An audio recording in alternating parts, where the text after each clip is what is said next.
You killed Billy. He was a ninja. His destiny was to die a ninja. So is yours.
A ninja never loses his match. He remains an enemy.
Master, everything is prepared for you.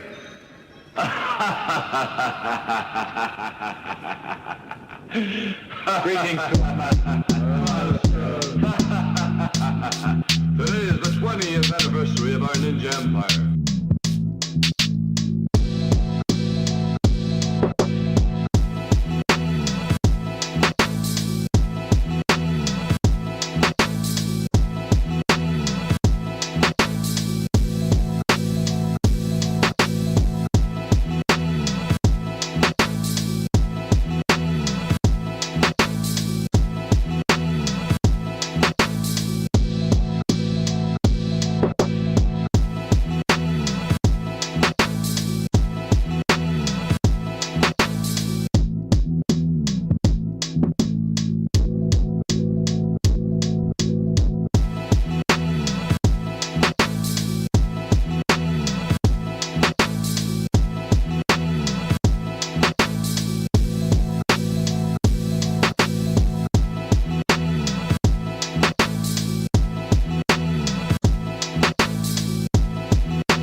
Yo, what's up guys? It's RicRom here.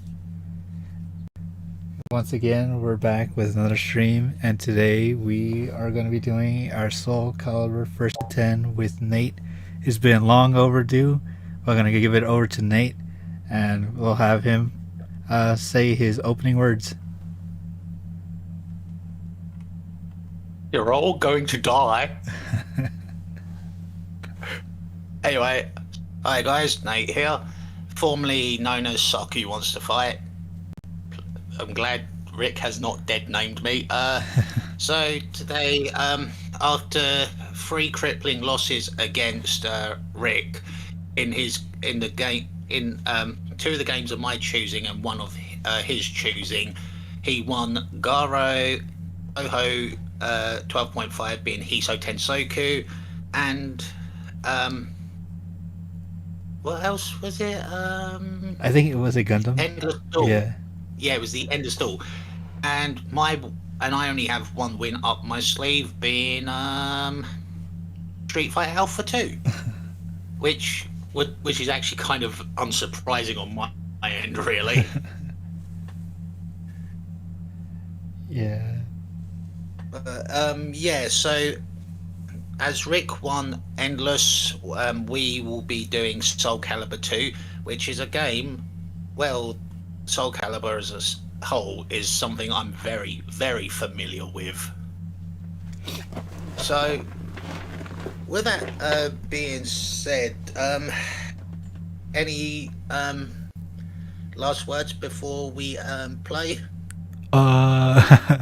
So this is gonna be the first time we have streamed Soul Calibur of anything like on the channel, so it's gonna be really cool to share his experience with Nate for the first to 10. Also, I am not the biggest Soul Calibur guy either, so I'm gonna be like really out of my element, but I do remember playing Soul Calibur 2, 4, and a bit of 6, so I'll try to carry over that knowledge. Yeah, I played majority of them except number 4. So I think we discussed this in one of your video, in the collab video when we did triple jump did 10 Yeah. worst fighting game characters ever. Yeah, I remember Oh. that. Yeah. But yeah, those guys can still go fuck themselves before putting Rock on that list. Yeah, for real. But Anyway, yeah, let's just let's try to configure some stuff. I do need to start up Dolphin and then jump in there and get the OBS running.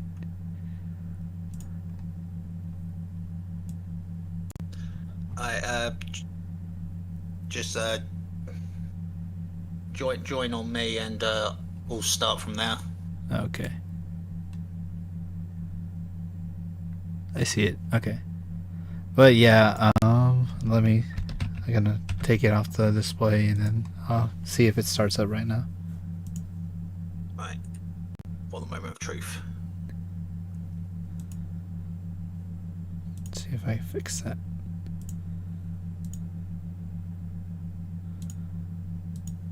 Alright, it looks like we got it on stream. Yo, what's up, prankster? But yeah, so we just did our intro. We introduced ourselves and we're going to be starting the first to 10 soon. We're just going to do a quick button check and net play check. But yes, we are running Soul Calibur 2. Plus, this is the one Nate recommended that we use for our first to 10 tonight. The thing about Plus. Yep, and I need to rearrange it again. Actually, I think that's actually wait. I need. Actually, let me. The original. 1 sec.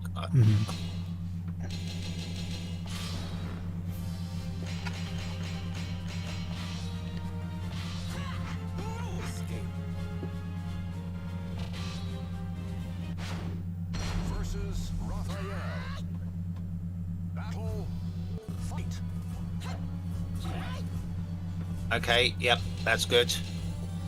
Alright. It's my turn for the button.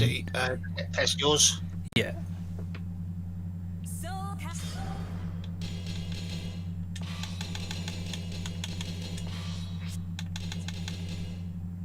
Yep, that seems. I think that seems about right. Yeah.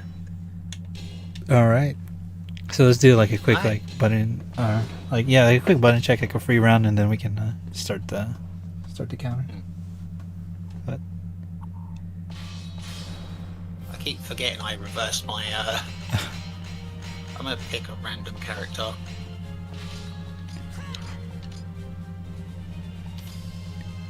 For this test, I won't be using my main, but when it comes to the first to 10, I'm bringing her out. Oh yeah. I might switch between some because I'm not sure how good I'm gonna do. I played a lot of Yoshimitsu, I remember that, but aside from that, I don't know who else I can use.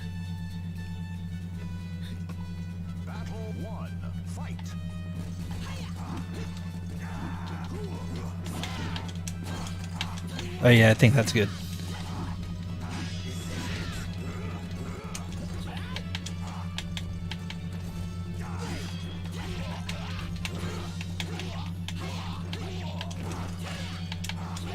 Oh shit.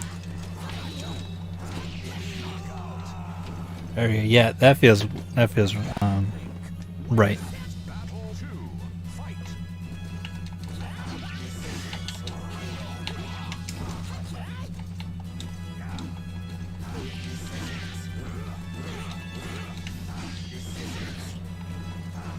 Oh shit.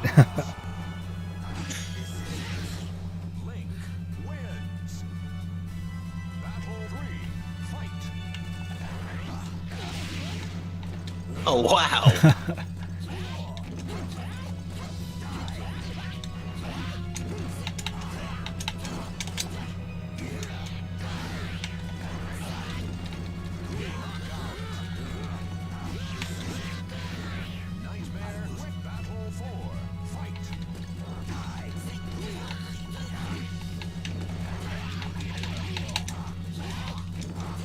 Oh shit. Okay. Okay. that was a good test run. So everything feels okay. Yeah, I might use Nightmare beginning if not, then I'll switch to Yoshimitsu.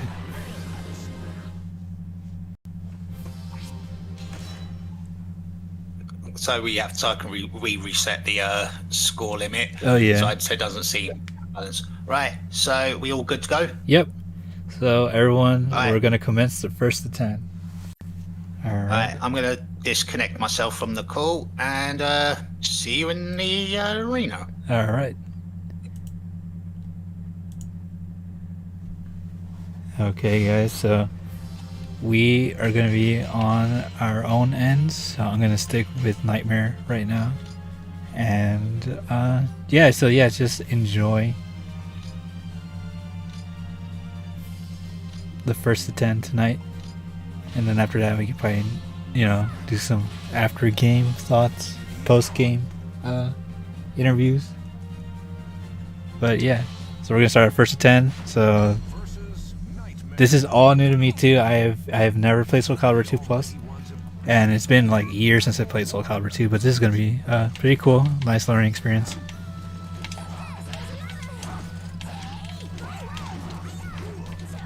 I'm not the best Soul Calibur player. I kept thinking it was like DOA, but yeah. But yeah, everyone tuning in, we're gonna be doing the first 10 with Nate to do Soul Calibur, and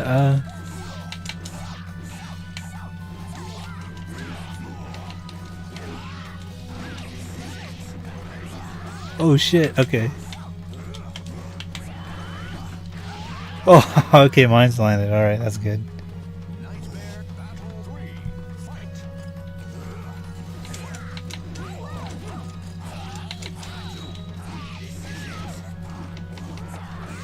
And this is a modded version of the GameCube one, so if it looks a bit different, it's because that's the reason it's different looking.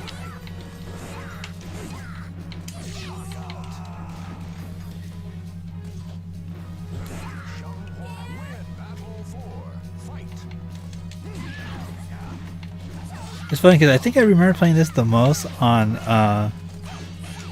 Xbox because they had Spawn, and on the HD version because I had Spawn and Heihachi. But I remember my brother played this one a lot more on GameCube because he owned it on GameCube, and you know, Link was like the guest character in there. Looks like the first win goes to Nate. I might switch over to either Link or Yoshimitsu because I know I've played a lot of Yoshimitsu as well. I forgot about the dialogue thing. We gotta do that one next time. Oh shit, the big slash, bro.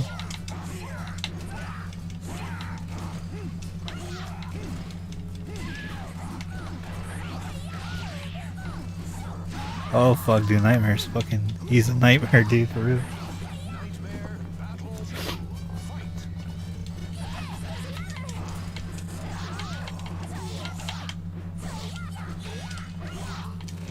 Oh, the lag. Damn.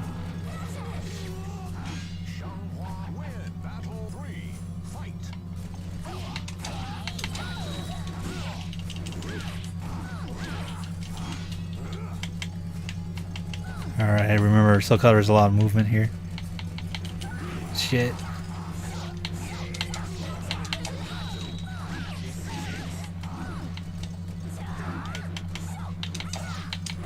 Oh damn, I wanted to parry that so bad.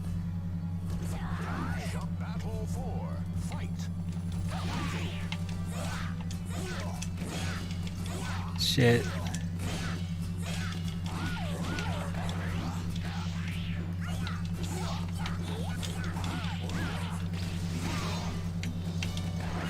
No, fucking ring out, dude. Shit. Fucking ring outs, man. I forgot that was like a really big IQ move on Soul Calibur. Yeah, I'm gonna stick to Nightmare today. I'm having fun with him. If I lose another one, I might go to like either Link or Yoshimitsu. I always loved Nightmare's design in Soul Calibur 2. I thought it was probably like the most peak design for him.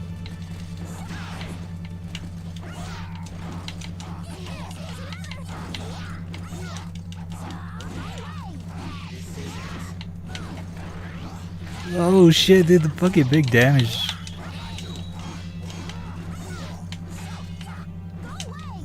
Oh fuck, dude, that was good. I thought I was gonna get that one. Fuck. All right, I'm having fun with this though. Give Nightmare's big fucking punch, dude. I want to land that.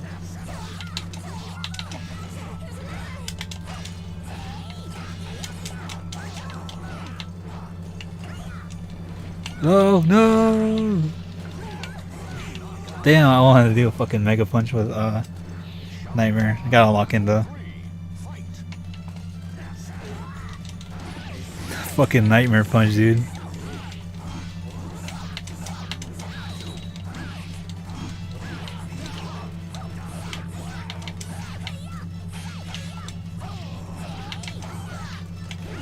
Oh fuck! Okay, he got me, dude. He 3-0'd me. Fuck. Okay. Damn, I'm having fun with Nightmare though. I'm learning shit. Xianghua is a fucking Nightmare though. Alright, gotta go back with Nightmare. Yeah, but everyone tuning in, we're playing some Soul Calibur 2 goodness, man. Soul Calibur 2 Plus on the PC.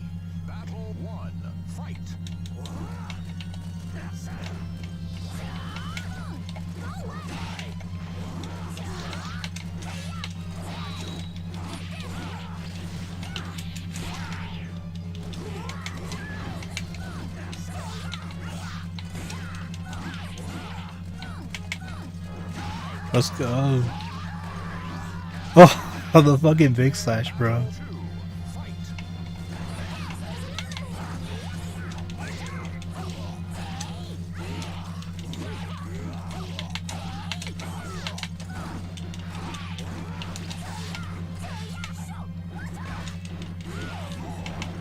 Oh, damn. Okay. I'm seeing shit. I'm seeing shit now.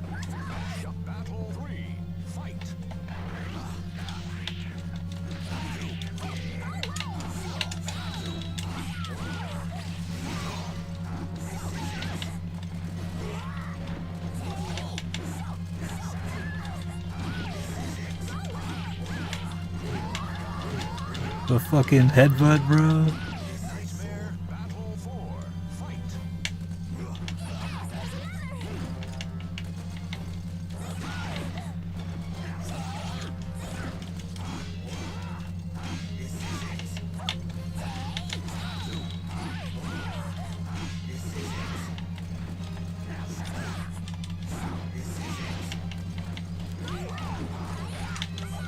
Let's go, dude. Finally a win for Rick.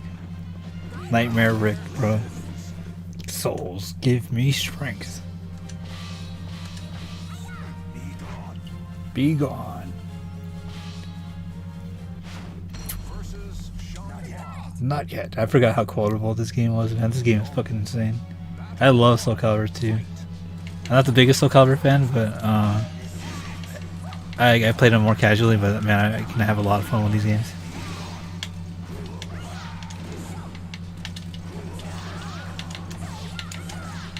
Oh damn, back turn. Shit. Damn, okay, I thought I was trying to grab. Okay, I gotta look out for that.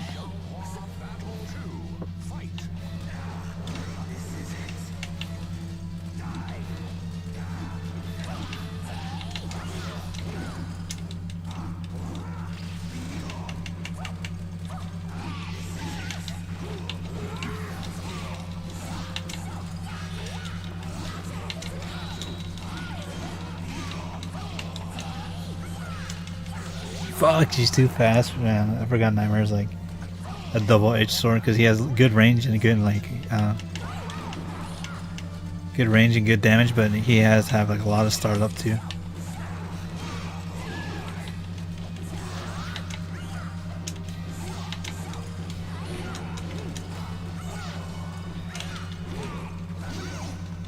Just like DOA, I'm fucking too reliant on parries. I need to stop that. Alright. He's at, once he reaches 5, I might have to switch characters. But I'm having a lot of fun with Nightmare though, not gonna lie.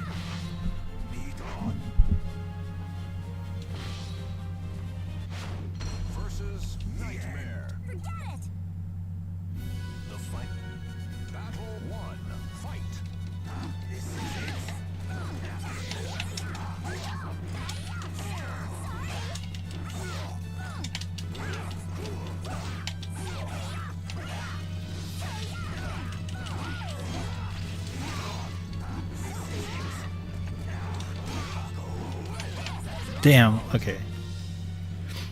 Did you know that Cloud Strife was meant to be in Soul Calibur 2? Yeah, I heard he was supposed to be the PlayStation one, but they couldn't get him, so he was switched for Heihachi.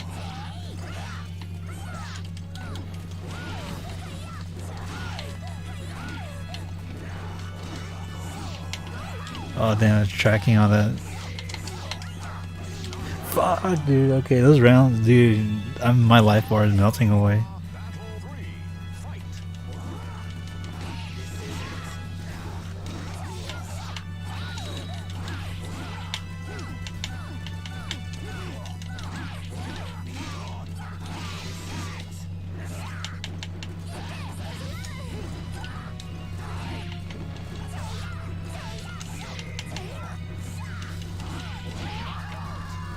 Oh shit, okay. I gotta at least try to fight back, man. Need more souls.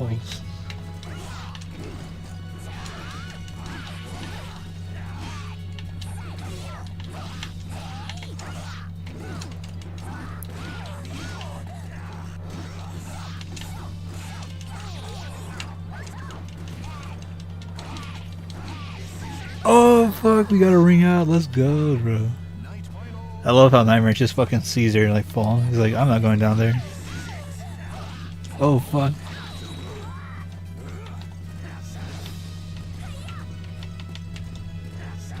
Oh shit, dude, he dodged the Mega Punch.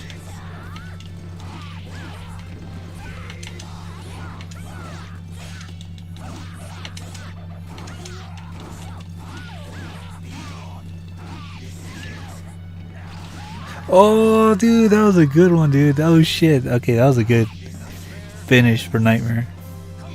I like that. That was pretty sick.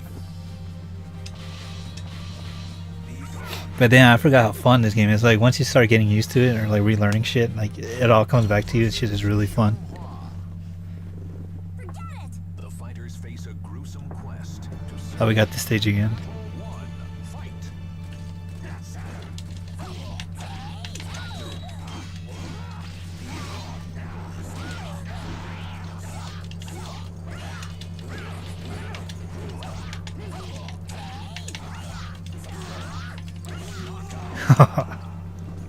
Rick has entered Barcelona 2017 mode. Yeah, I'm trying to lock in, man.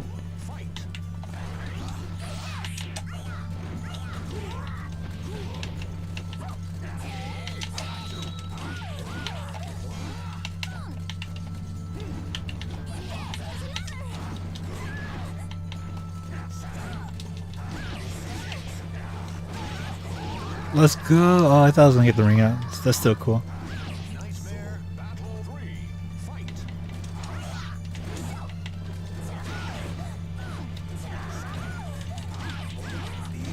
Oh, that was a good juggle.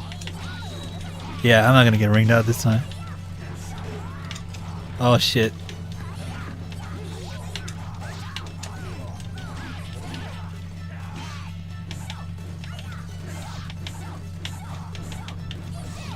Fuck, okay.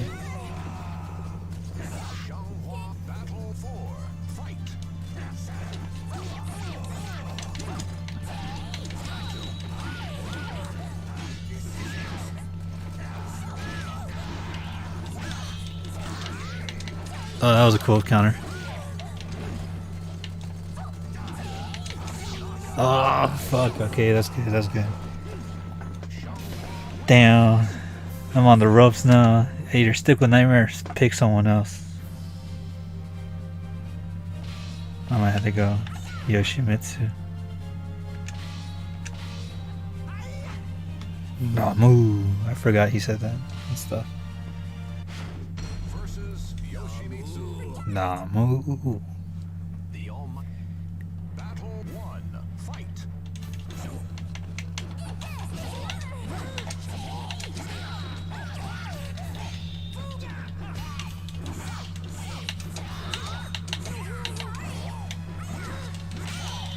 Oh, that was a cool clash.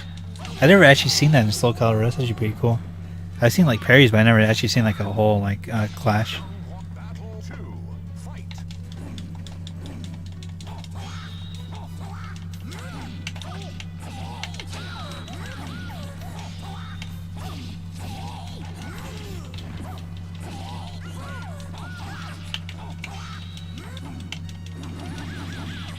Oh fuck, I forgot about that.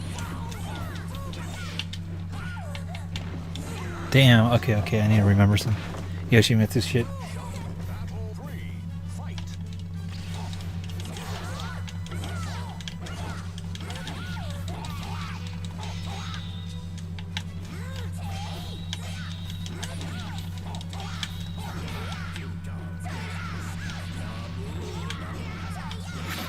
Alright, one more, let's go. Pogo stick, come on, Yoshimitsu. Alright, I'll still take it. Battle 4. Fight.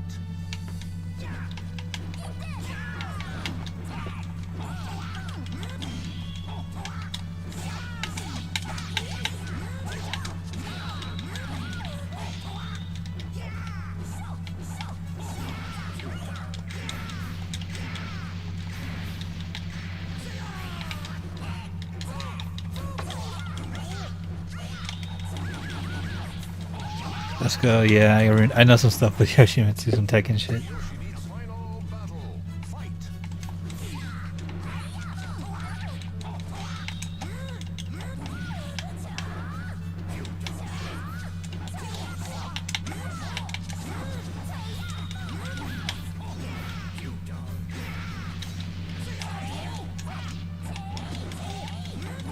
Oh, fuck. Alright, I have to do one more with Yoshimitsu and then I might have to go back to Nightmare. I'm actually on the ropes this time. Fuck.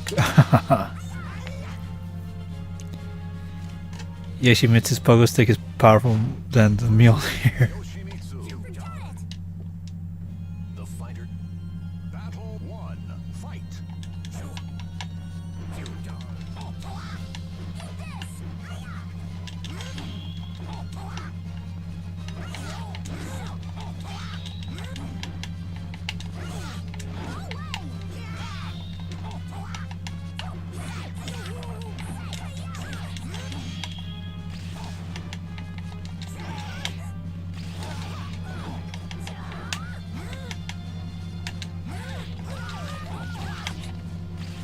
Oh shit.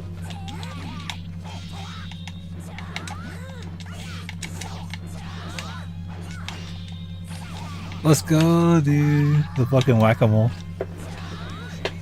Battle 2. Fight.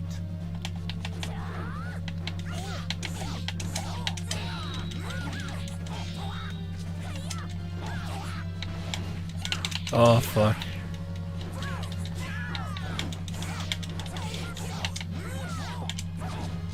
Oh damn, that's so low. Fuck, man. Battle 3.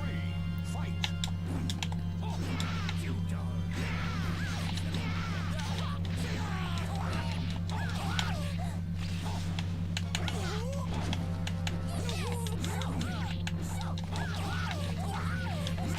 Oh shit, dude, there he goes again. Oh, okay, I got it at least. Yoshimitsu. Battle 4. Fight.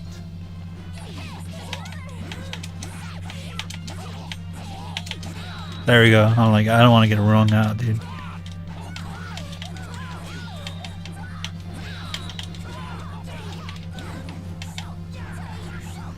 Oh shit, dude, that was cool. Okay. I forgot how hyped the fucking power moves were in Soul Calibur.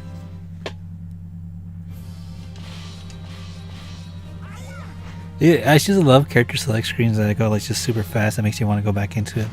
That's the thing that's missing from modern fighting games. There's where you rematch, you gotta go straight back into character select and you just get ready, you know. Battle 1. Fight.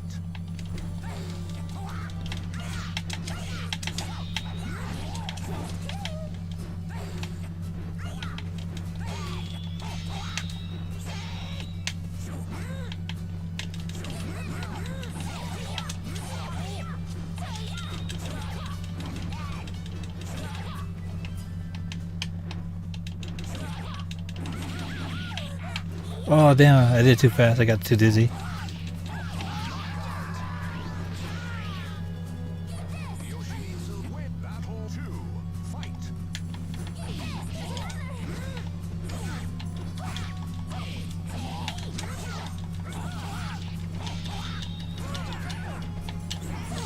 Oh shit.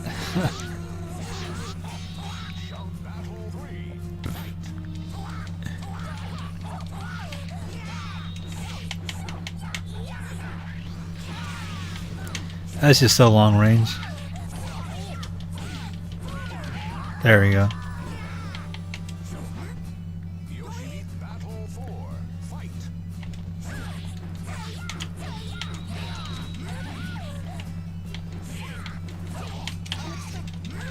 Damn, that was sick. See, when a games have counters like this for 3D games, it's just so hype, like Soul Calibur and DOA.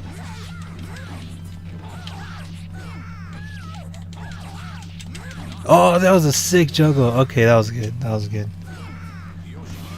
Okay, I see some potential in Yoshimitsu. Oh, fuck, dude. He's gonna pull out Taki. I gotta catch up, though, man. We're 6-4.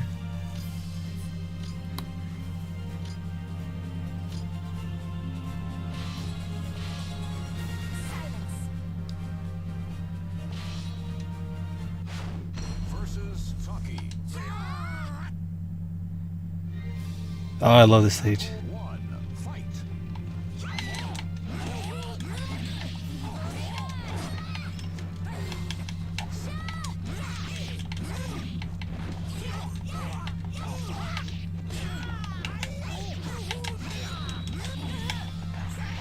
Oh, that's the one I wanted.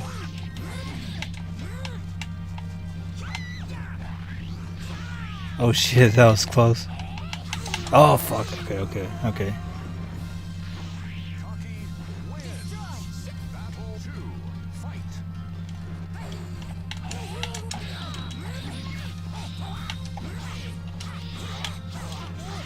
Damn, that was a good string. Okay. Oh shit. Okay. Yeah, I was having a hard time with Sean Paul, dude. Taki's like the real fucking final boss.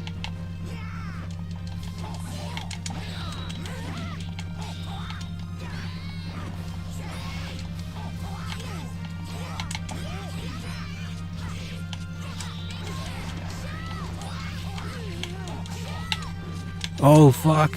Damn, that was a good grab.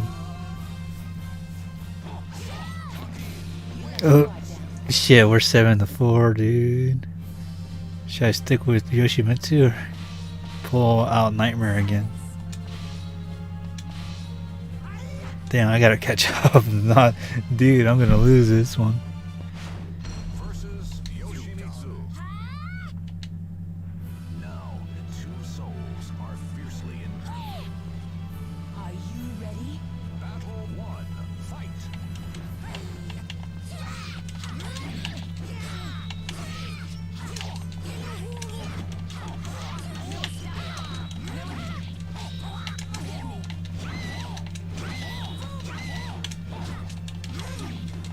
Fuck, dude, Taki's too fast.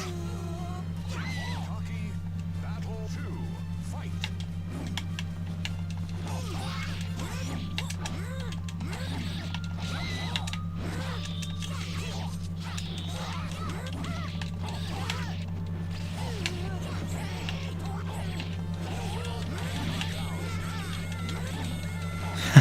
Isn't it iconic where you can keep beating them up and they still do like their death cries?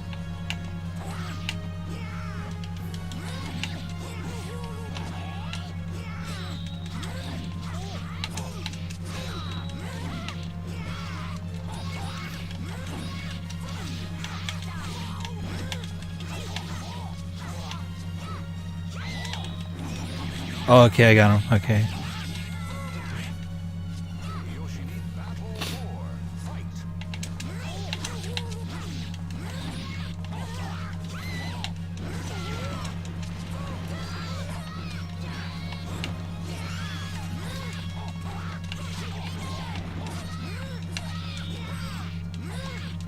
Oh, the fucking game just went crazy there.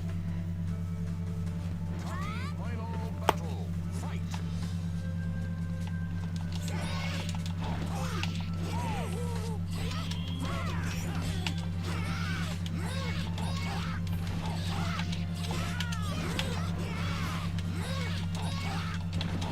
There we go. Then we got juggles with Yoshimitsu.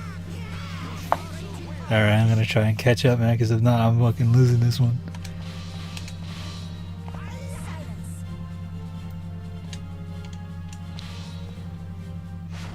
Versus Saki. Resist.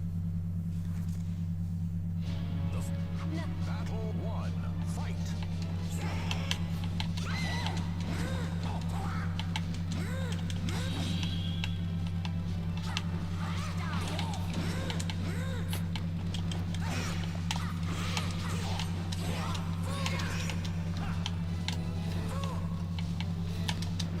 Oh, fuck, okay.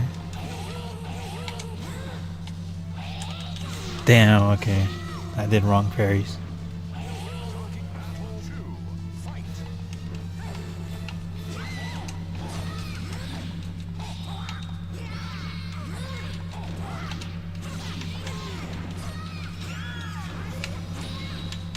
Oh, I forgot he had that stance.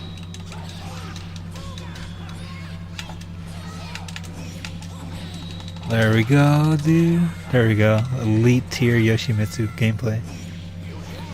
Battle 3. Fight.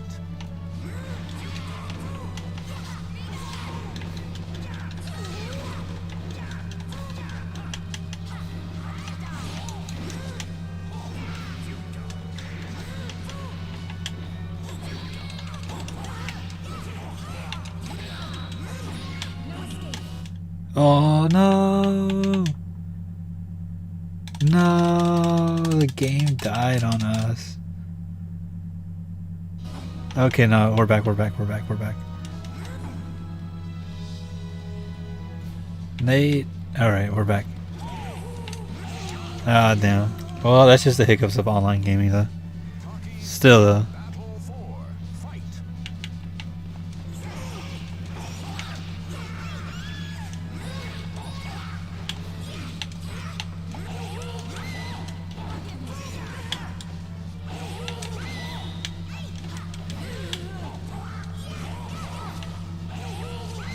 Oh, fuck, okay, I thought I was gonna get rung up. Damn, I gotta... gotta bring it in, dude. If not, 2 more, and that's the fucking game. I'm having a lot of fun, though, not gonna lie.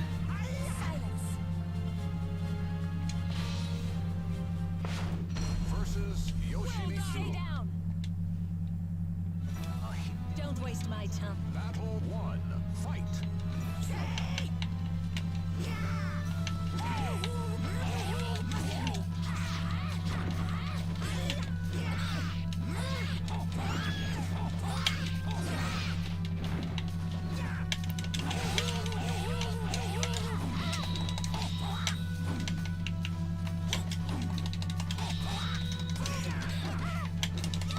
Oh, fuck, okay.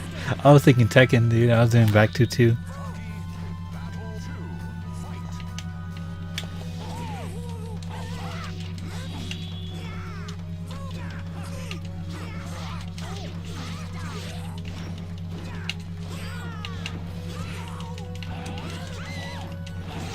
Shit.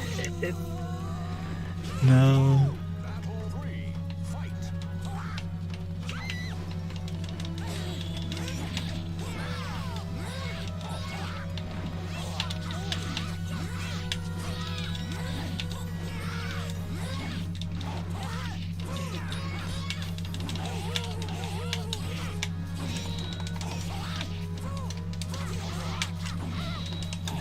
Let's go. I like that deflecting ass. Yoshimitsu. Battle 4. Fight.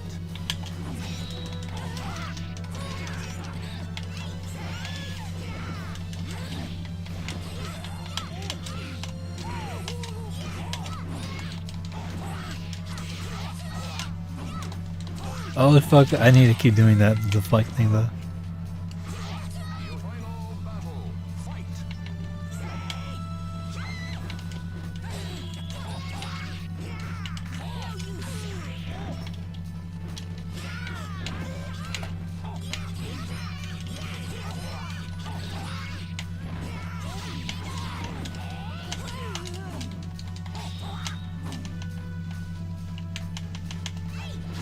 Oh, shit. Okay. That was good. That was good. Nah, I really have to think either. Yoshimitsu or the Nightmare? I could gamble it all and just go straight with Nightmare. Fuck it. Be gone, dude. We balling here, dude. Versus Nightmare. Entrust your noble Oh shit, this could be game. If I don't lock in, dude, this is game.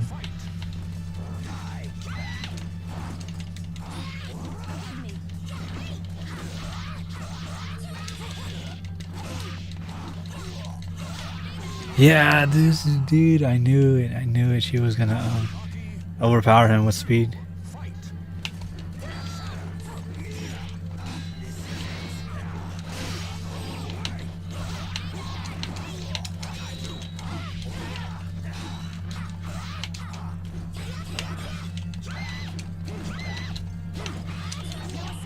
Oh fuck, dude, this could be game point, dude.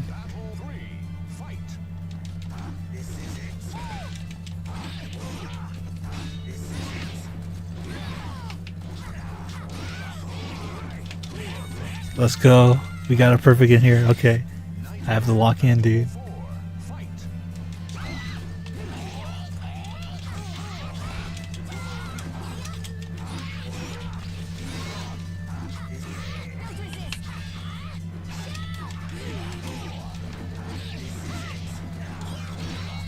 There we go. Okay, dude. I gotta lock in, man. Forgot Nightmare's all about patience.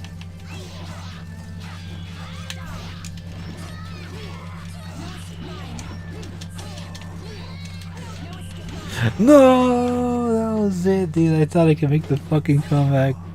Holy shit, I forgot how fast these were, man. Oh shit, dude. 10 and 5. Damn, we gotta go back to the Discord now.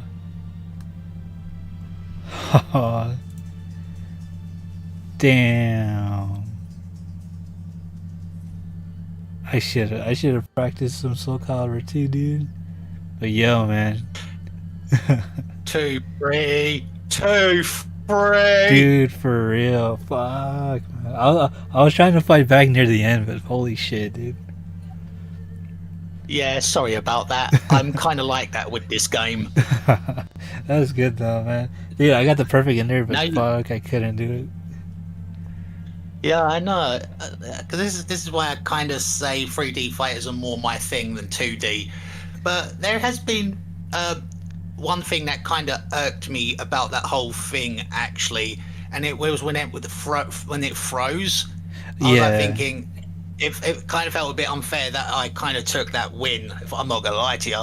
Nah, man. Well, I mean, like if we were to play like on like Xbox on Soul Calibur 6, I'm pretty sure that the online would be worse. I mean, if I can get that Xbox fixed or get a newer one. Oh, actually, no way. I said I wouldn't buy a newer one. We'll see. Yeah. Because I would like to play number 6. I would ask, what the fuck happened? I think it was either the first or second match. You decided to kind of chase me and like you just threw yourself off. I'm like, really?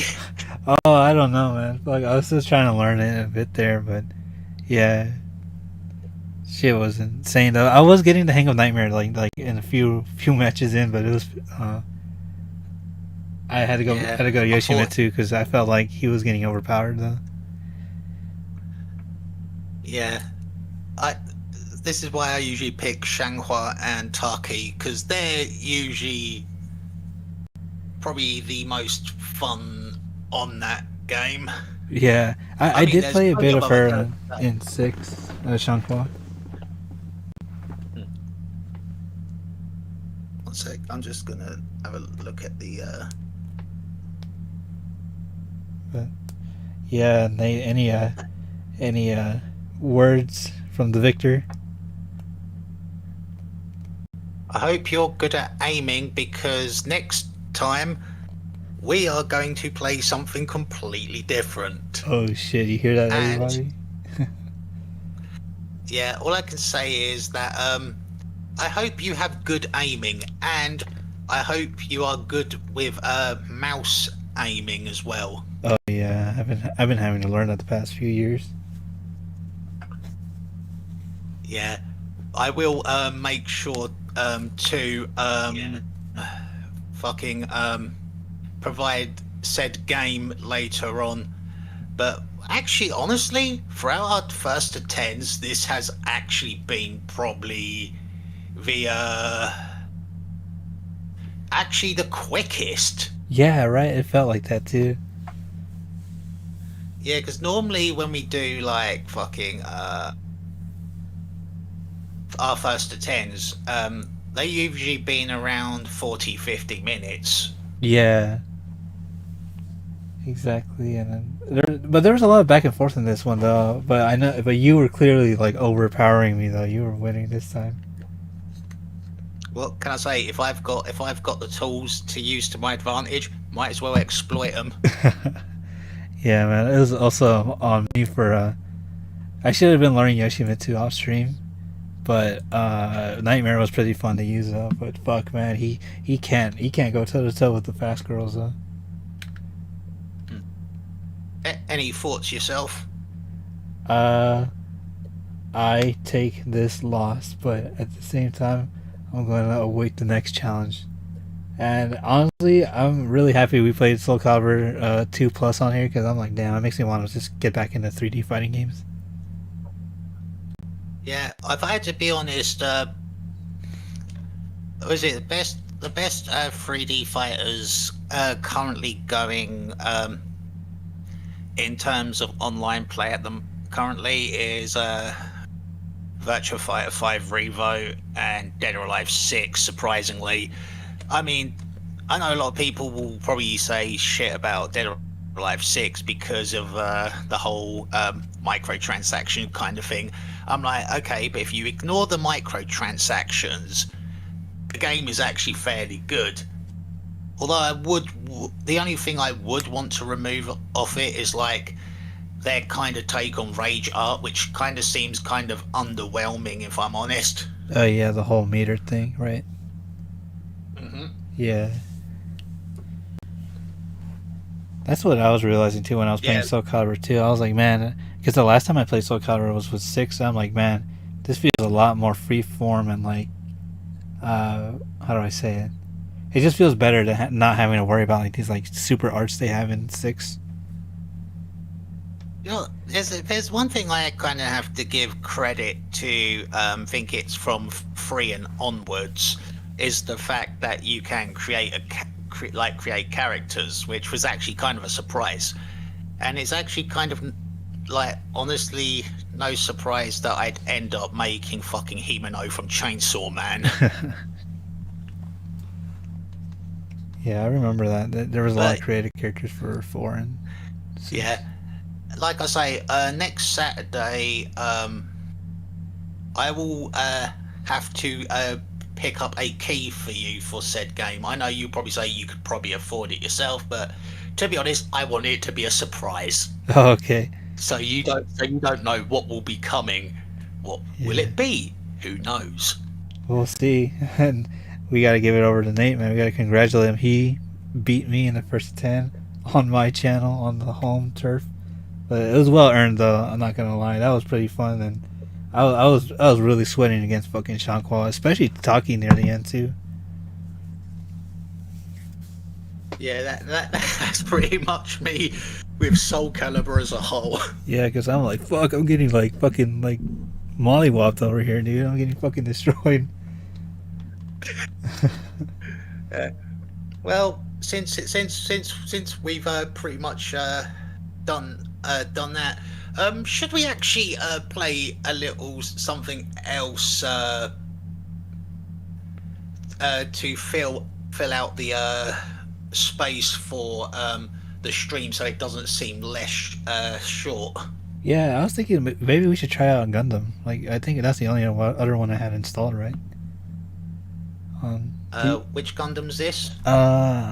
We tried it off stream last time. It was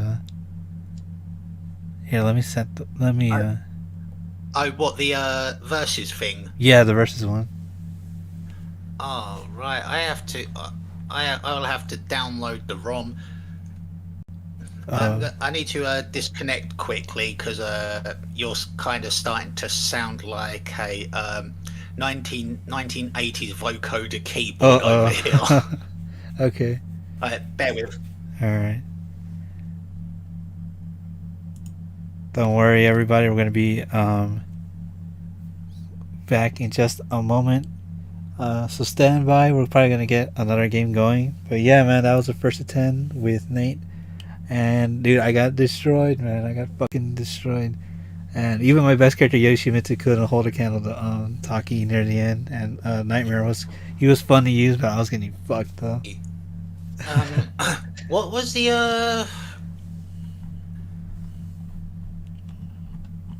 Actually, I need to look. I need to look for it. Actually, I remember you sent it to me, but I can screenshot what I have here. Yeah, unfortunately, back a while back, unfortunately, yeah, a while back, I somehow had to reformat my laptop some time ago when I had that heating issue, and fuck, man, like, yeah, I had to reformat, and I forgot to save that save the ROM. Oh shit. Yeah, so yeah, got it. Cool. Let me search. Gundam versus GameCube ROM. No, I do not want to sign on. What is it? What is it on your end? Is it Gundam versus Z Gundam? I think so, yeah. I'll try to screenshot. Hopefully, the Windows doesn't fail me again. Yeah. Whilst I'm gonna be doing this, there is actually one game I actually do want to talk about. Surprisingly. Oh yeah. Alright, so basically, for those who are probably aware, as you know, China is at the forefront of making somewhat decent games with somewhat shitty predatory gambling practices, which is kind of unfortunate. But there's this one game I've been playing that is a 2v2 arena fighter game that's in the same similar vein as Gundam Versus. It's called Star Wars, and basically, in a nutshell, it's kind of similar to, as I say, Gundam Versus, but at the same time, it's kind of different because where I was saying stuff like China was at the sort of forefront of doing decent game with, again, shitty predatory businesses, most of the characters are waifu bait, gacha kind of shit. Yeah, so you'll see. So it's basically Gundam Versus with cute anime girls. That's the best way I can actually put it. I got to unplug my keyboard for some reason. It's bugging out. But what game was it called? Star Wars. Oh, Star Wars. It's on Steam. It's on Steam. It's free to play, but when it's a free to play, you know where it's going. Yeah. With the all that. Like, it's kind of a shame because there's plenty of decent games like that, and I'm like, alright, I'm cool with this, but it always ends up to be one thing being the gacha elements, like Genshin suffers from it, Zenless suffers from it, even Honkai suffers from it. I wish they could just, I know, not make it gacha. Yeah, I felt a lot of that with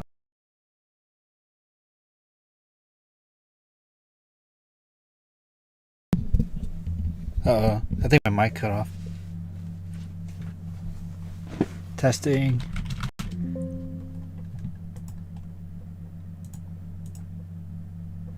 But, yeah.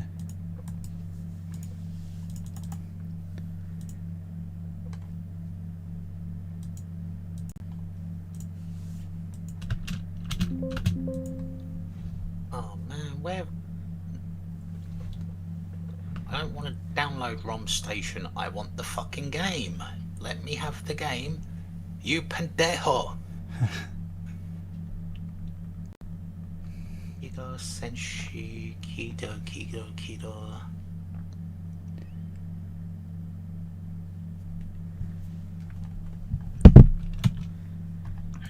I might have to restart my computer again.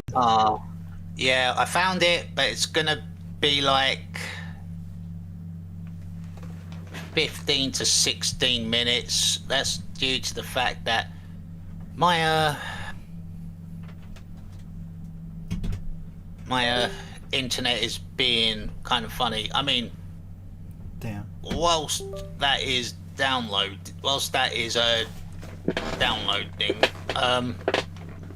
I was gonna say, do you have King of Fighters 15 installed? Dude, I don't think so. Yeah. Nah. I might have to restart my computer. For some reason, my keyboard is like bugging out. It's not letting me type. But I'm pretty sure the stream will still be up. I just need to restart the OBS. But yeah. I don't know. I think that would affect your. I think that would affect your stream. Oh shit. It's weird because it might just be my keyboard, but it's not. I can't like press anything. Huh.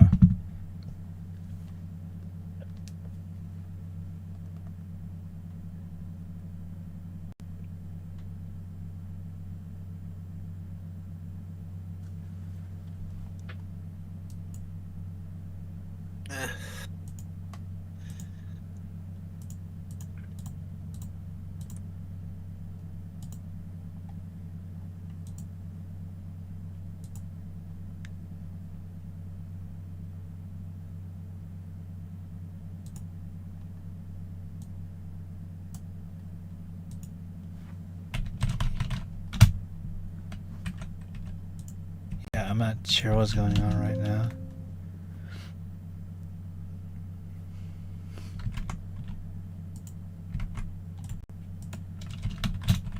Like I say, if this thing's gonna take some. Oh wow! What? It stopped at 0. Shit. Oh no, wait, we're good. We got like 11 minutes left. Oh yeah. Christ.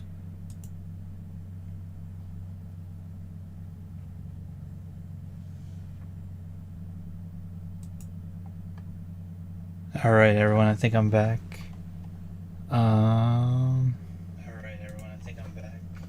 Yeah. Okay. Let me hop back on the Discord call with Nate. But yeah, maybe we can play some Gundam if that. All right. I think. There we go. Yeah. Yeah. I just had to restart it real quick. Now my keyboard is. Yeah, back. I just had to restart it real quick. Now my keyboard is. Yeah, we've got. It's still downloading, but yeah. As I was saying, your I saw the let's say Chun-Li run earlier. Oh yeah. And I have to admit that she definitely does look good in that. Yeah, she does. Like, I'm surprised SNK went all out with the Street Fighter characters. At first, I thought Fatal Fury, like the new game, was like the biggest disappointment I had this year until I played Ninja Gaiden 4.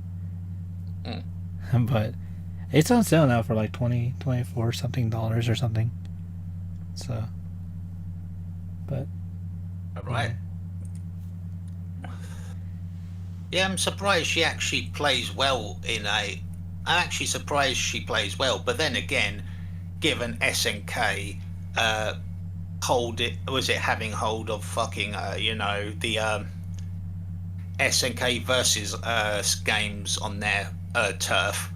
She actually does play surprisingly well. Oh yeah.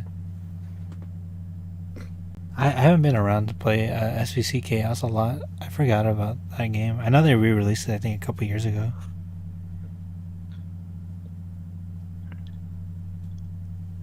Yeah, I've had some argument with someone on Instagram.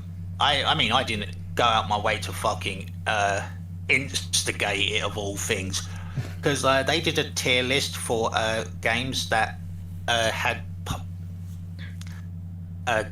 like Capcom's involvement. So basically, mostly Street Fighter in a way, and among one of their tier lists, they put SVC Chaos in B tier, whilst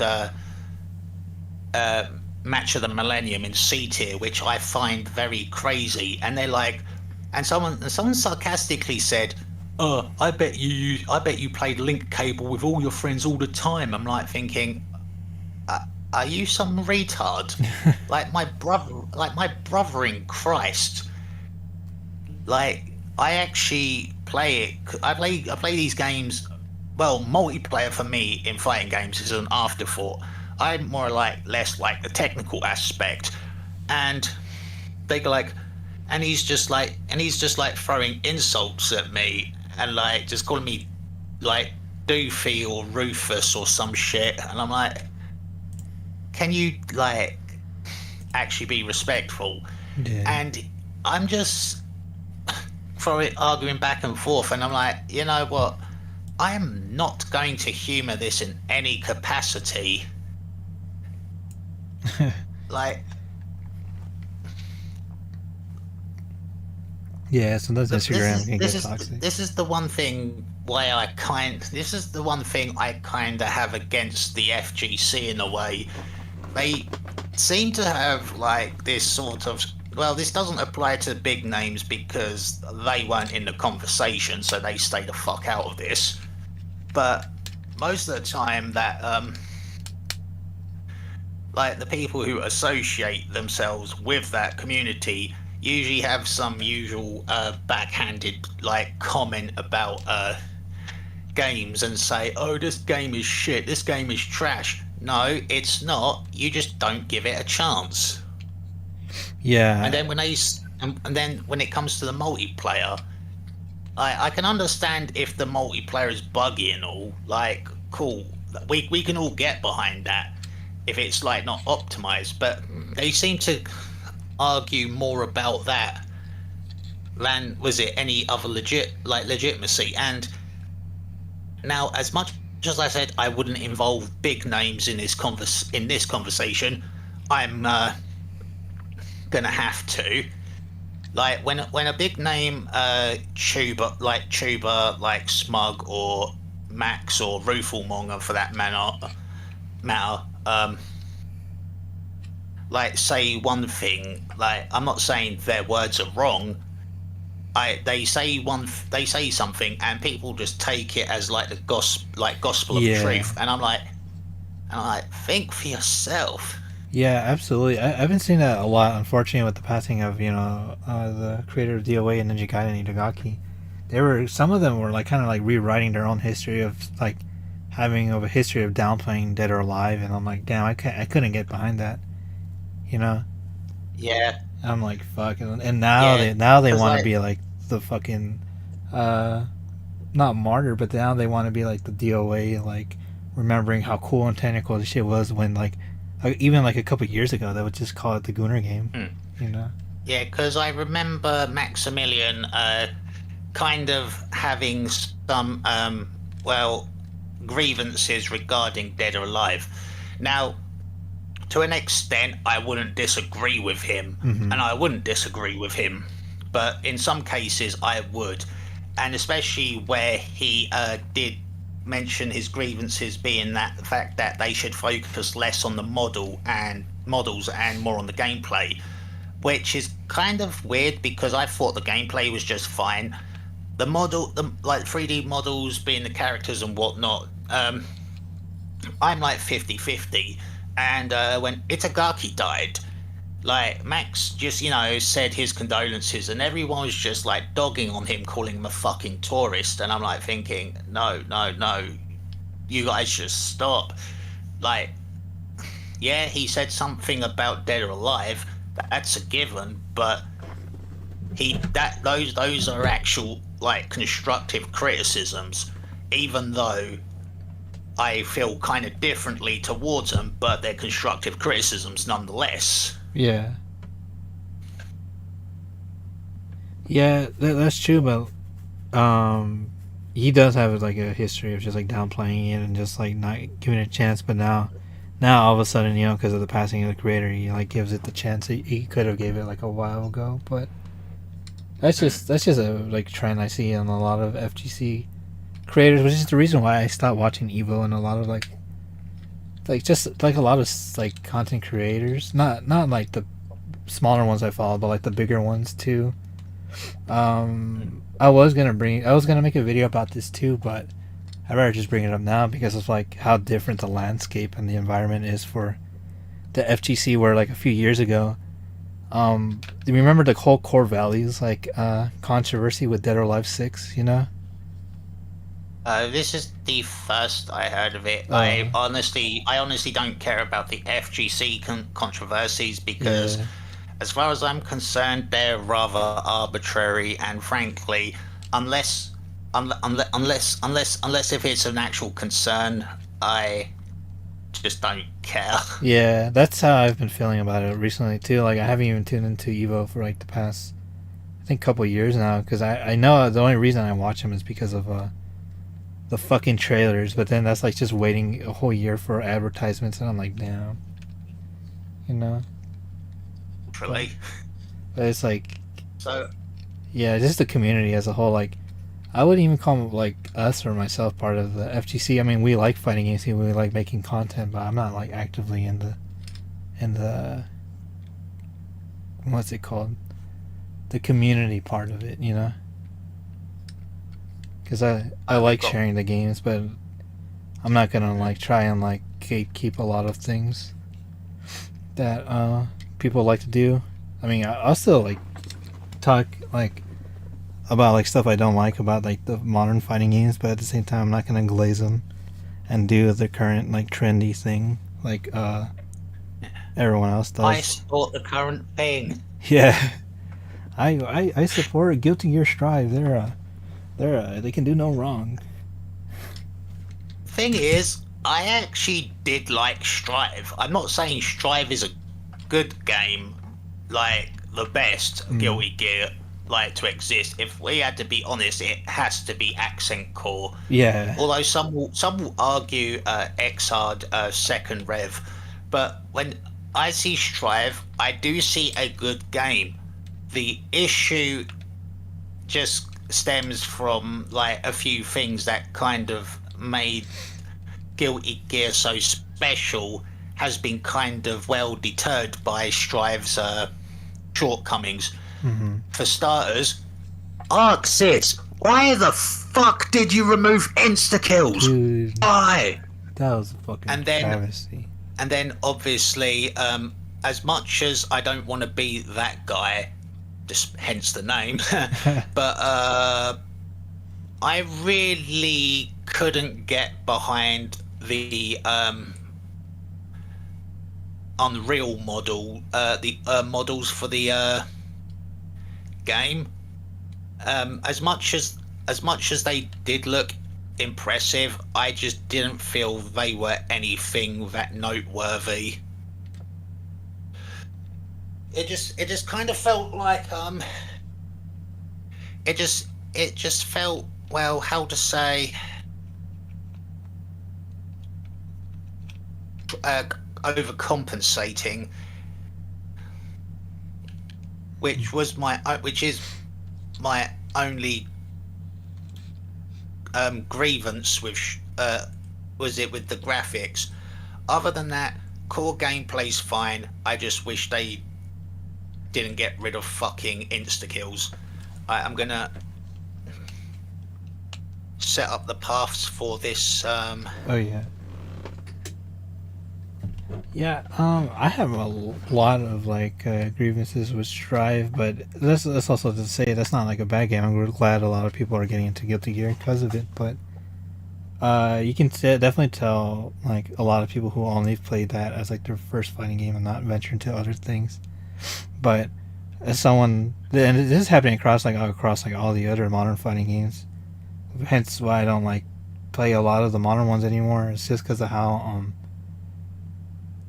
much of their identity has been lost with gameplay and like other things of the game that just alienated from the newer player base to the older ones, to the point where I'm like, damn, I don't even recognize a lot of stuff anymore, and everything just doesn't feel as expressive anymore. Everything feels super how do I say it, samey. Yeah, I guess.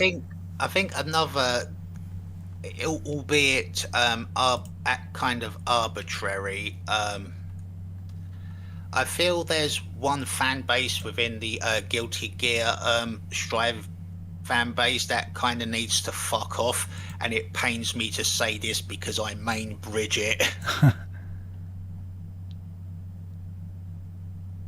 I'm gonna set up the net play.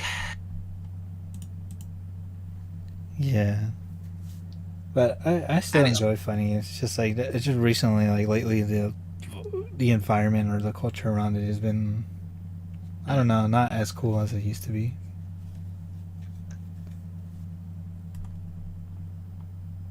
But are we down for the Gundam? Yep, it's up and ready. Oh, I need a refresh. Okay.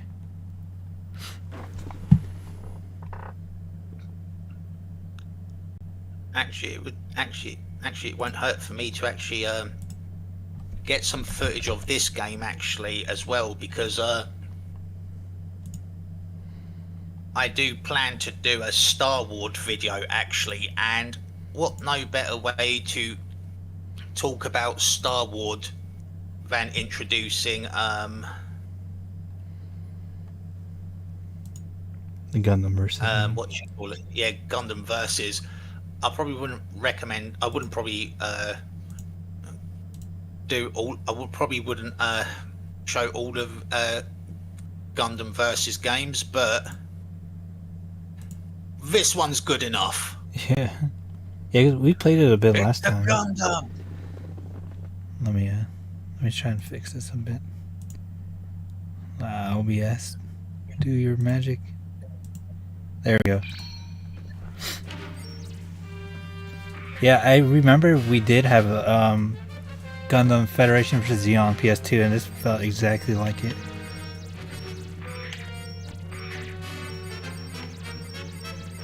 So yeah, we're gonna try and, how do I say this?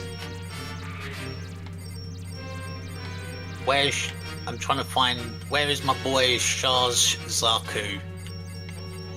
There we go. Alright, I guess I'll go Federation. Prepare to die, Federation scum. Yeah. Stick Xeon.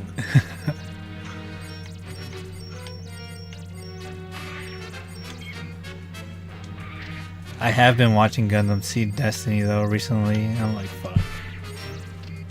I see a lot of people hating on it, but I actually seem to like it, to be honest.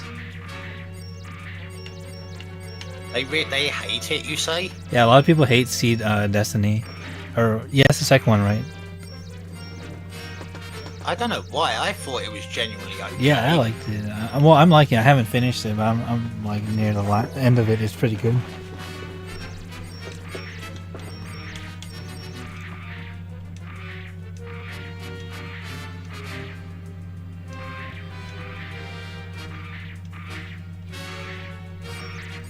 Oh no, wait. There we go.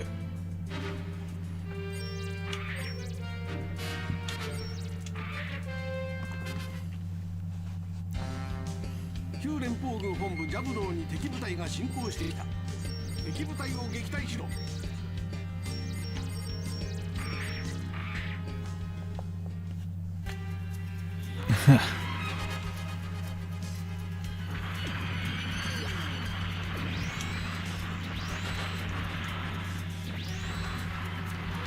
Oh shit.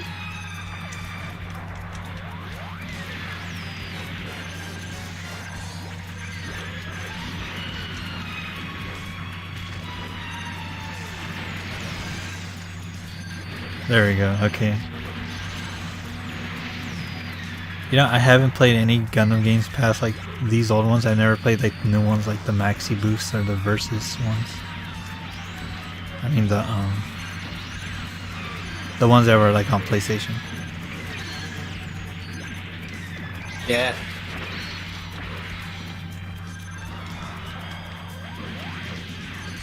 Yeah. This definitely plays like, yeah, I can see where Star Wars definitely gets the influences.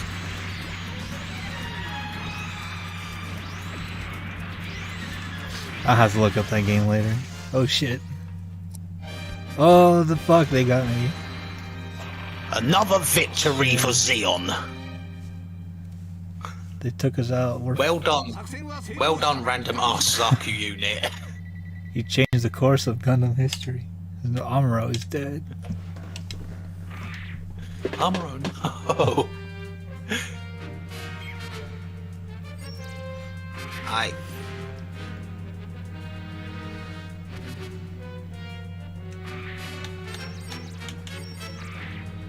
I'm definitely sticking with Shaz.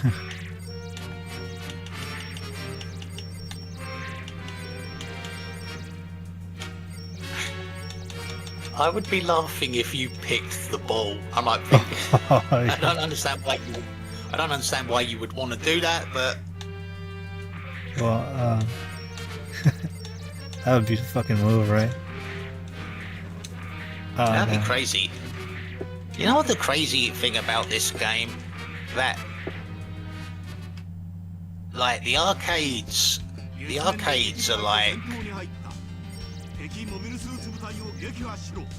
the arcades in Japan is actually where most of the player base actually resides. This transcends outside of like mostly console. Yeah, I've heard about that too, and that it's really like popular inside the arcades to the point where like they don't even release the games like on home console or anything just because of how like from what I've seen, the arcade scene for Gundamverse is actually pretty competitive. pretty sick.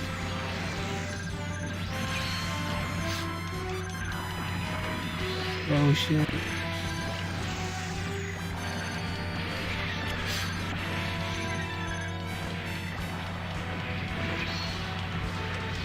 Oh, dude, fucking juggle. I still need to watch Zeta Gundam though. That's like the one I haven't seen from the original timeline. Bro, you're really fucking... I need to. And I've watched like fucking Hathaway and Unicorn and stuff, but I need to watch Zeta, Double Zeta.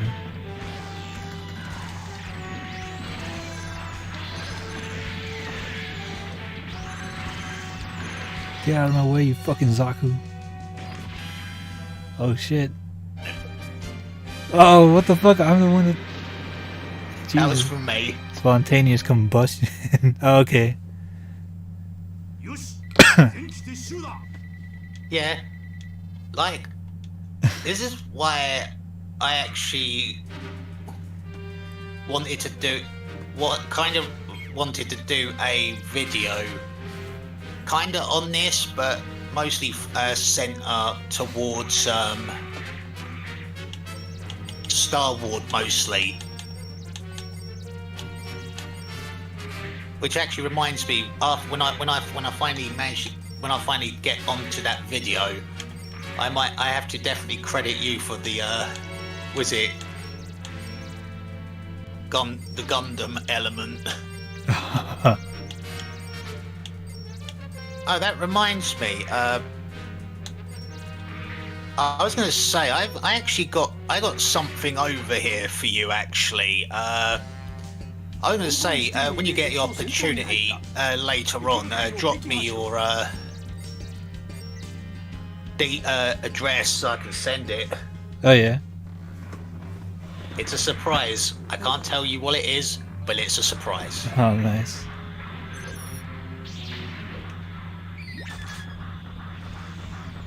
Yeah. Do you know what? This is... Like, do you know what else? This also kind of reminds me of another mech armor, like mecha game that was done by Sega called Virtual On, which yeah. I've never, like, I've seen gameplay, but I've never. Yeah, I know what you mean. Yeah, because my brother had that on Dreamcast. I would watch him play it, but I never actually played it myself. Yeah, it's on Fightcade, but oh wow, not my Zaku, not Char's Zaku. Why would you hate Char's Zaku?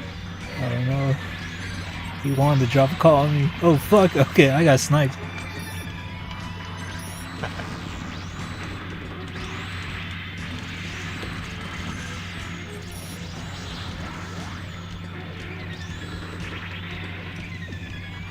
Oh shit. Oh dude, he caught it straight. He was just trying to help a brother out. Oh fuck.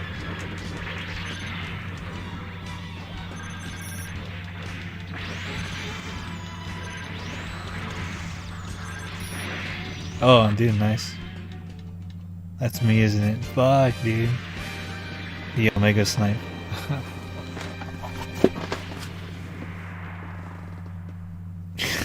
I like how he just falls and just fucking explodes. Definitely. Yeah, I'm actually gonna admit something. Yeah. For a game from the early 2000s, especially on the console like the GameCube, it is really actually good looking. Yeah. I mean, sure. Most modern versus games on other hardware actually do look genuinely better, but like I say, these models I just can't hate. No, they look great.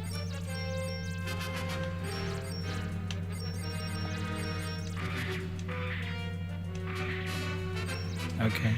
Yeah, because I did a little short scale review on my Insta playing my first Versus game, which was surprisingly for the PSP.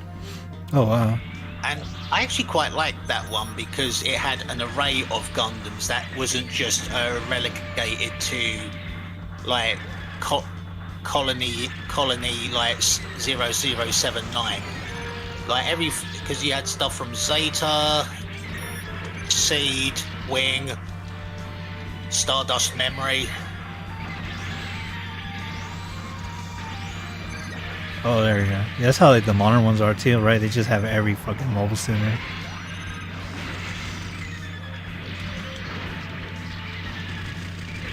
No, but you're right. These graphics definitely look really good, especially for like it was a GameCube game.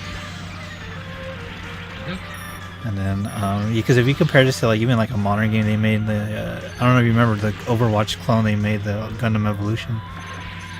That game played. It was okay. I just hated the graphics in that game. I actually didn't mind it. It's just it's kind of like a team-based hero shooter, and those are one of the type of FPSs I cannot stand. Oh. Rick, you gotta think tactically, I mate. know. I'm thinking too. Soul Calibur. I'm trying to go head on with my fucking sword. I think Soul Calibur 2 broke him, guys. I'm trying to make up for what I lost.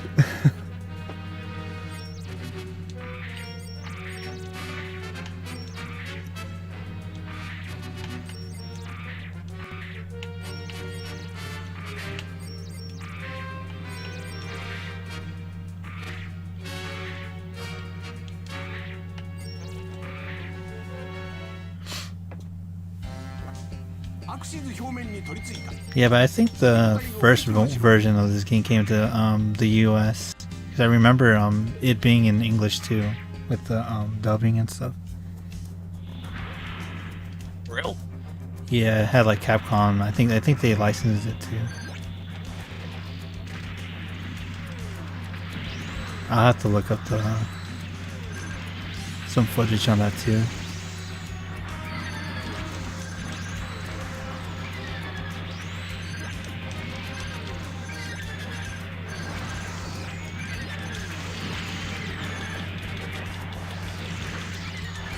There's Destiny shit.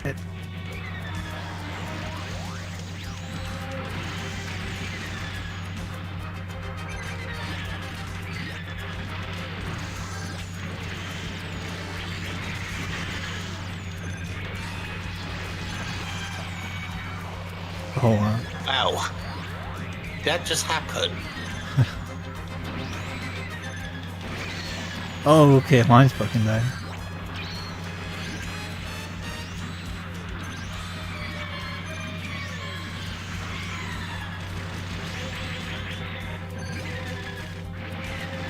Eat the Vulcan cannons, fuck.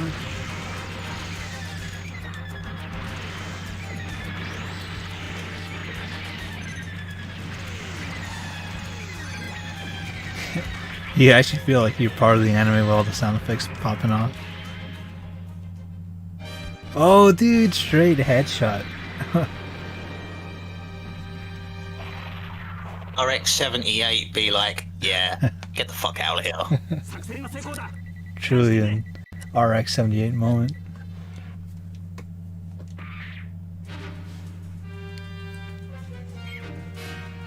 It's just fun though, man. They don't make games like this anymore. Like they used to. Yeah, there's another free-to-play Gundam game, actually, surprisingly, that I've tried to play on my laptop, but it didn't want to. I think it's called Operation Battleground 2. I've heard about It that looks one. Yeah. It looks interesting, but I'm not sure I want to justify downloading almost 80 gig on my Steam Deck to play it. Because I think that started off as like a PS4 exclusive. I downloaded, but I never actually got around to playing it though.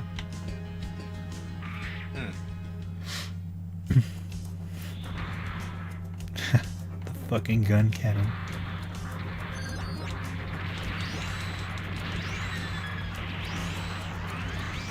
Oh fuck.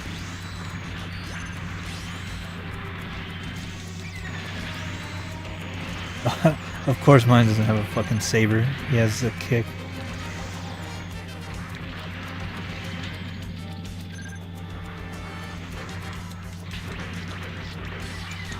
Imagine how much of a jobber you gotta be to go up against a Gundam on mobiles and just kick him. Oh fuck, okay.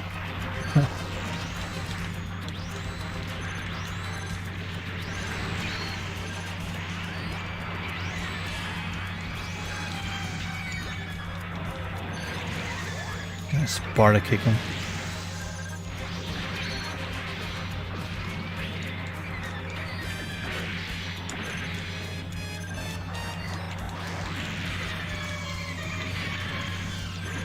Oh damn.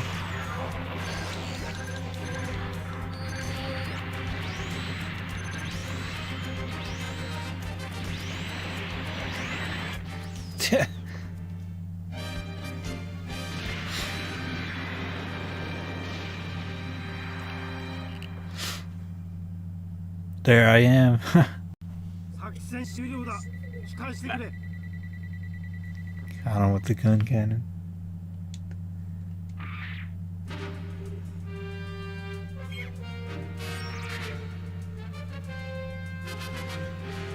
Also, man, congrats on 200, man. Like, Much obliged, Yeah. man. I mean, honestly, from what I've kind of seen so far, I feel my lo-fi stuff actually seems to do a lot better than gaming, which is kind of a shame. But then again, most of my gaming content on here has been either hit or miss. Like, there's interesting videos that I do like to bring up, but it depends on how people feel about them as a whole.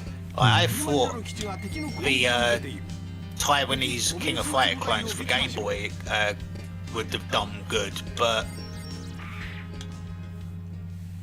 evidently not. But I guess in time. Yeah, hopefully in time it gets more eyes, because I like that video. I thought that was sick, especially since it was like stuff I never even knew about, which is pretty sick. There's plenty of things in like gaming that I'm still kind of like oblivious to. Like at first, one of the games I was unaware of was a 3D fighter for the PlayStation called Kensei Sacred Fist, which was done by Konami of all things, and Konami isn't quite known for fighting games, which is a weird thing. Yeah. I like old like stuff like that isn't like always covered like a lot, like you did with the Taiwanese bootleg games. Like I've never seen like a lot of people cover that like, at all, you know. Like I've been watching this YouTuber that does like Godzilla Bad Presto reviews of like the games and stuff. It's pretty cool.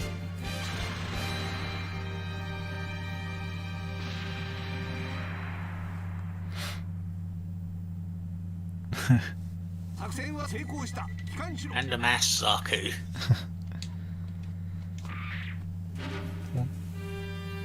Yeah, it just sucks that fighting games are already like a niche, and then you don't get a lot of eyes on it. But I really liked that video. I thought it was cool.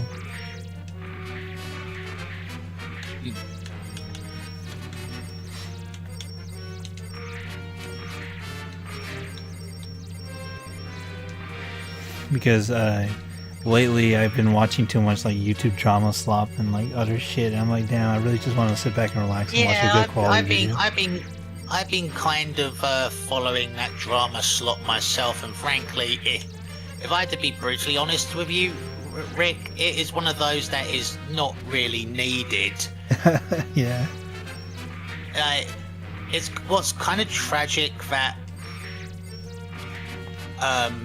one of my favourite YouTubers back in the day, like iDubbbz, surprisingly, he went from a guy who would actually speak with nuances, turned into, oh my god, you can't say that shill is racist.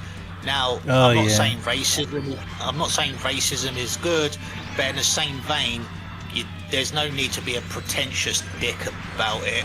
Yeah, and you can tell he's just like so disingenuous with what you think he wants you to support. Like we were talking about earlier, I support current thing. That's him basically.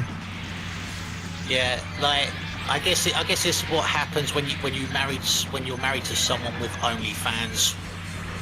Oh shit! I think I'm gonna get you demonetized. Wait, are you even earning money from this? No, I do this for the love of the game.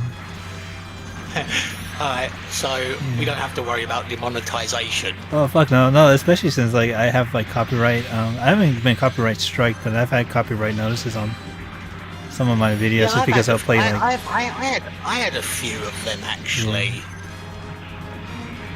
Like when we did Gundam, they copyright strike the fucking Endless Waltz cover, like of all things.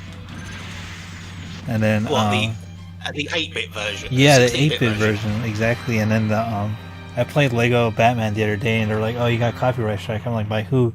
Fucking Danny Elfman, like Lego Batman theme. I'm like, "Oh, okay, fuck it." But it is silly. I won't lie to you. Because it's yeah. I did post a PO33 short being one I did post on Instagram a few months ago, and it was just me playing lo-fi to the food fight scene from Ruby, and they be like, "Oh, I see you are using this copyright material. Unfortunately, we have to remove it." And I'm like thinking, but I realised Rooster Teeth don't own Ruby anymore. Yeah. But then I now realised Viz owns it, and I'm like, I don't want to piss off Viz because they do publish some really good manga and all that. Mm-hmm. And being a Ruby fan, I don't want to piss. I don't really want to piss off Viz in any capacity, but. I'm still partially pissed about it. Yeah, and that's happened too. I remember when Leo White Fang got announced. I made a joke on my Instagram stories. I'm like, oh, it looks like he got sponsored by the Dollar Shave Club because he fucking shaved off a lot of his like hair in his redesign. And then Instagram struck me down. They removed the story and they were like, if you have a sponsor, you have to let Instagram know that you have a paid sponsorship. I'm like, dude, I don't even get fucking paid like on YouTube. That was way before I was doing like my YouTube channel, and they took it down because I said Dollar Shave Club and sponsor, and they were like, you have to like post that you're sponsored by. I'm like, no, I just made a fucking joke about it, but I don't know. Fucking Instagram sucks sometimes.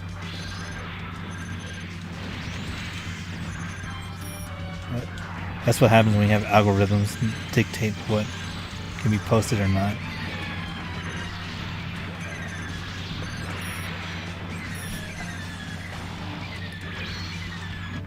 Oh shit.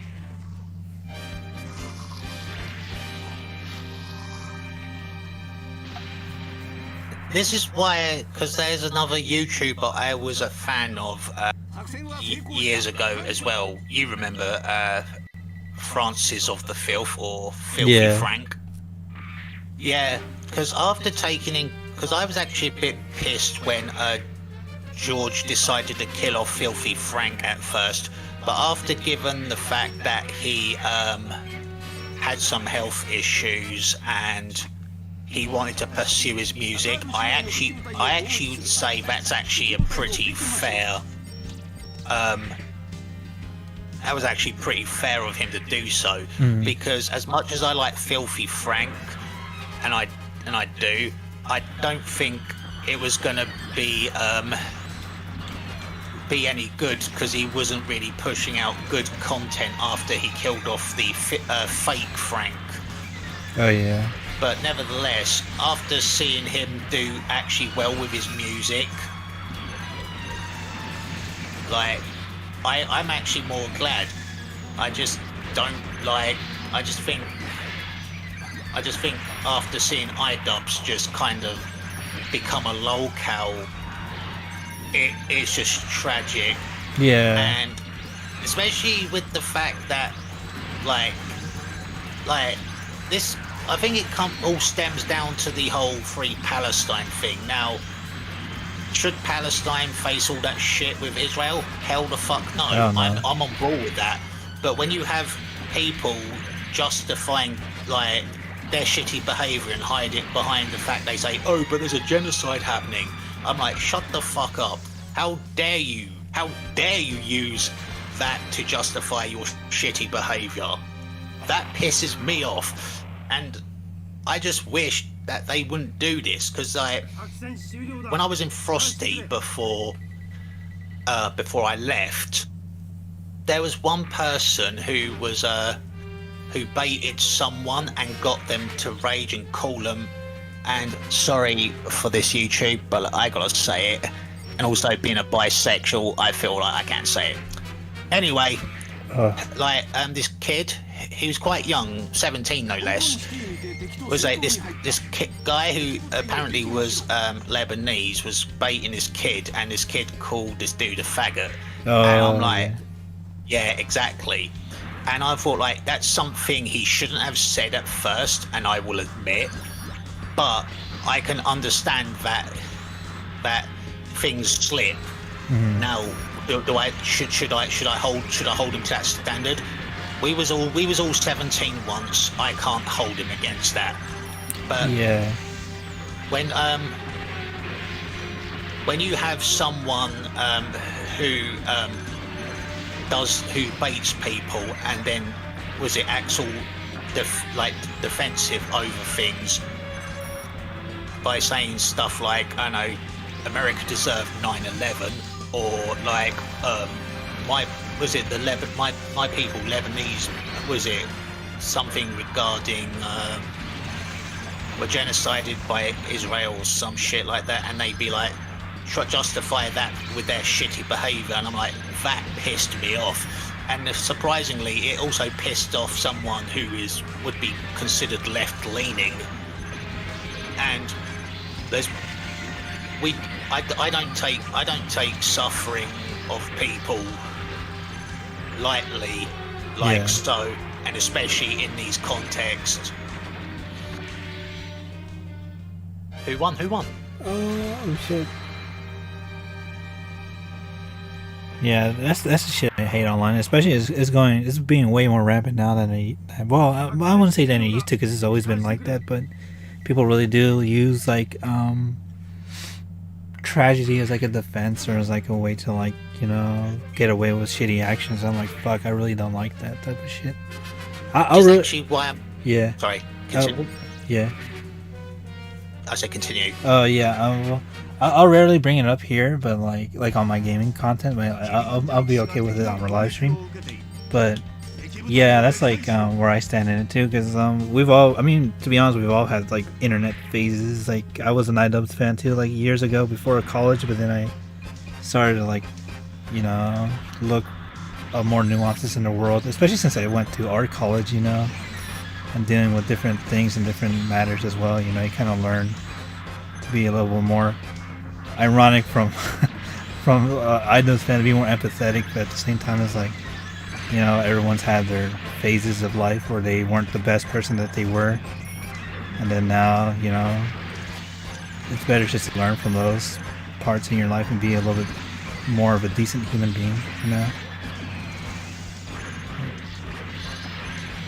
But yeah, I've seen that like a lot throughout the internet, where people would, they'll unfortunately use tragedies like now just to like, you know, own people they're arguing with like on Twitter, and it's like, okay man, you really saved the cause, you know, you really did so much for the world just because you called out someone on Twitter.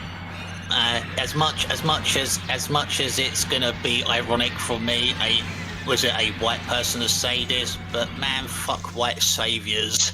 Yeah.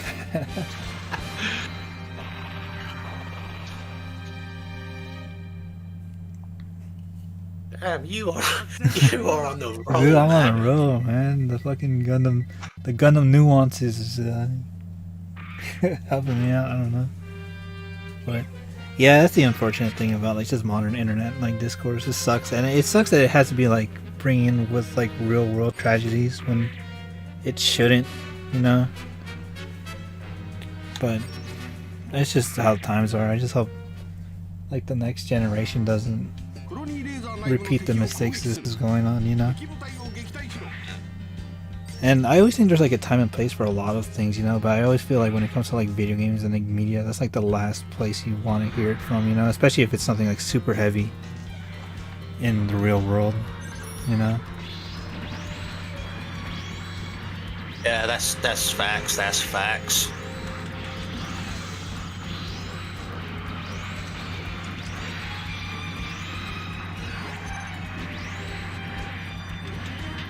This stage is sick though.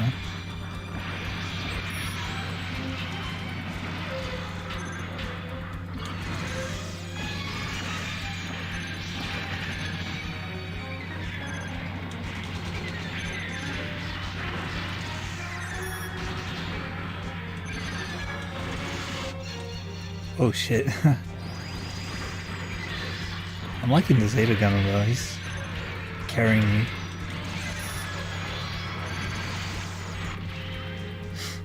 No.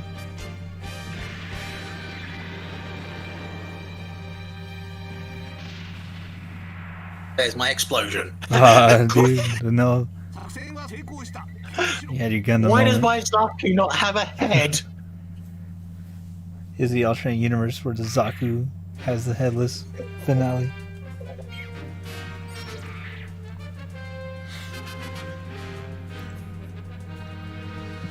So, on on a more positive note, before I get depressed and start pretty much ripping in every social stereotype group in the world. Have you seen the Chainsaw Man movie yet, or not? Nah.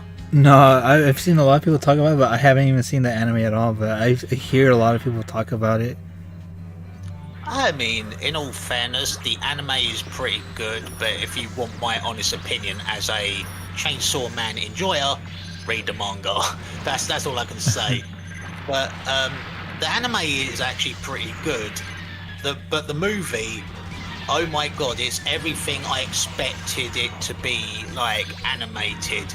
Like, whoever the Seiyu was that voiced Reese in that movie, fair fucking play. She did good. I need to get around to watching that. I haven't even watched much movies in the theaters this year at all. Yeah, most of them aren't really good, really.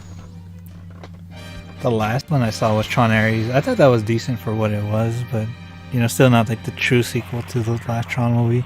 But the other thing I saw this year in theaters was fucking Shar's Counterattack. When they re-released it, I was like, I have to go see that shit in theaters. Yeah, I didn't see that over here, unfortunately.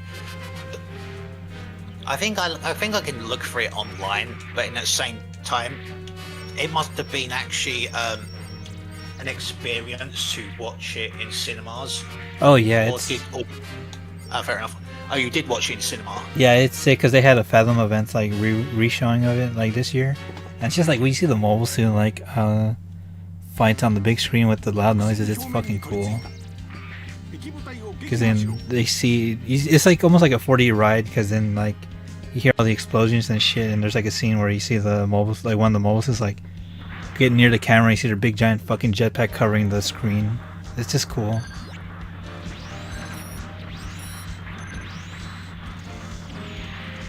Oh man, if I would have loved that. Actually, Yeah. I won't lie to you.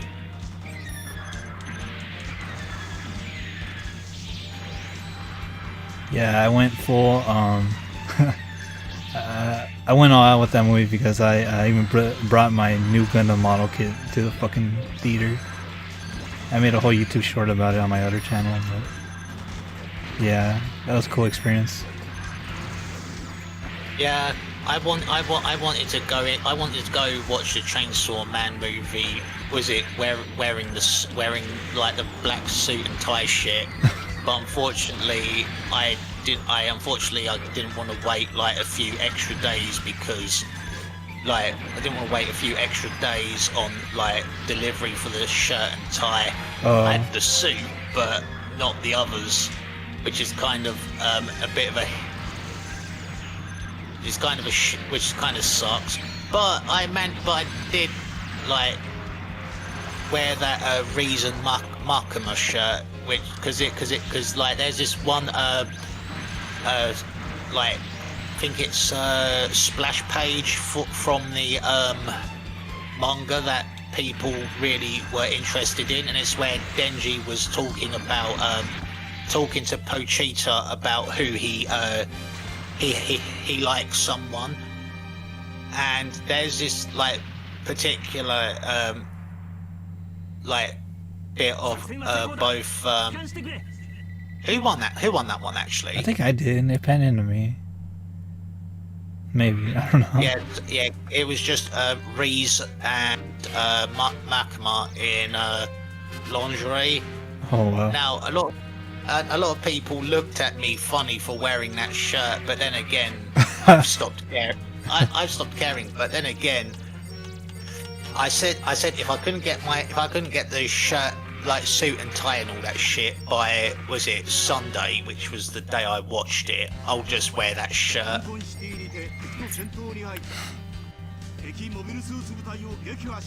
That's funny.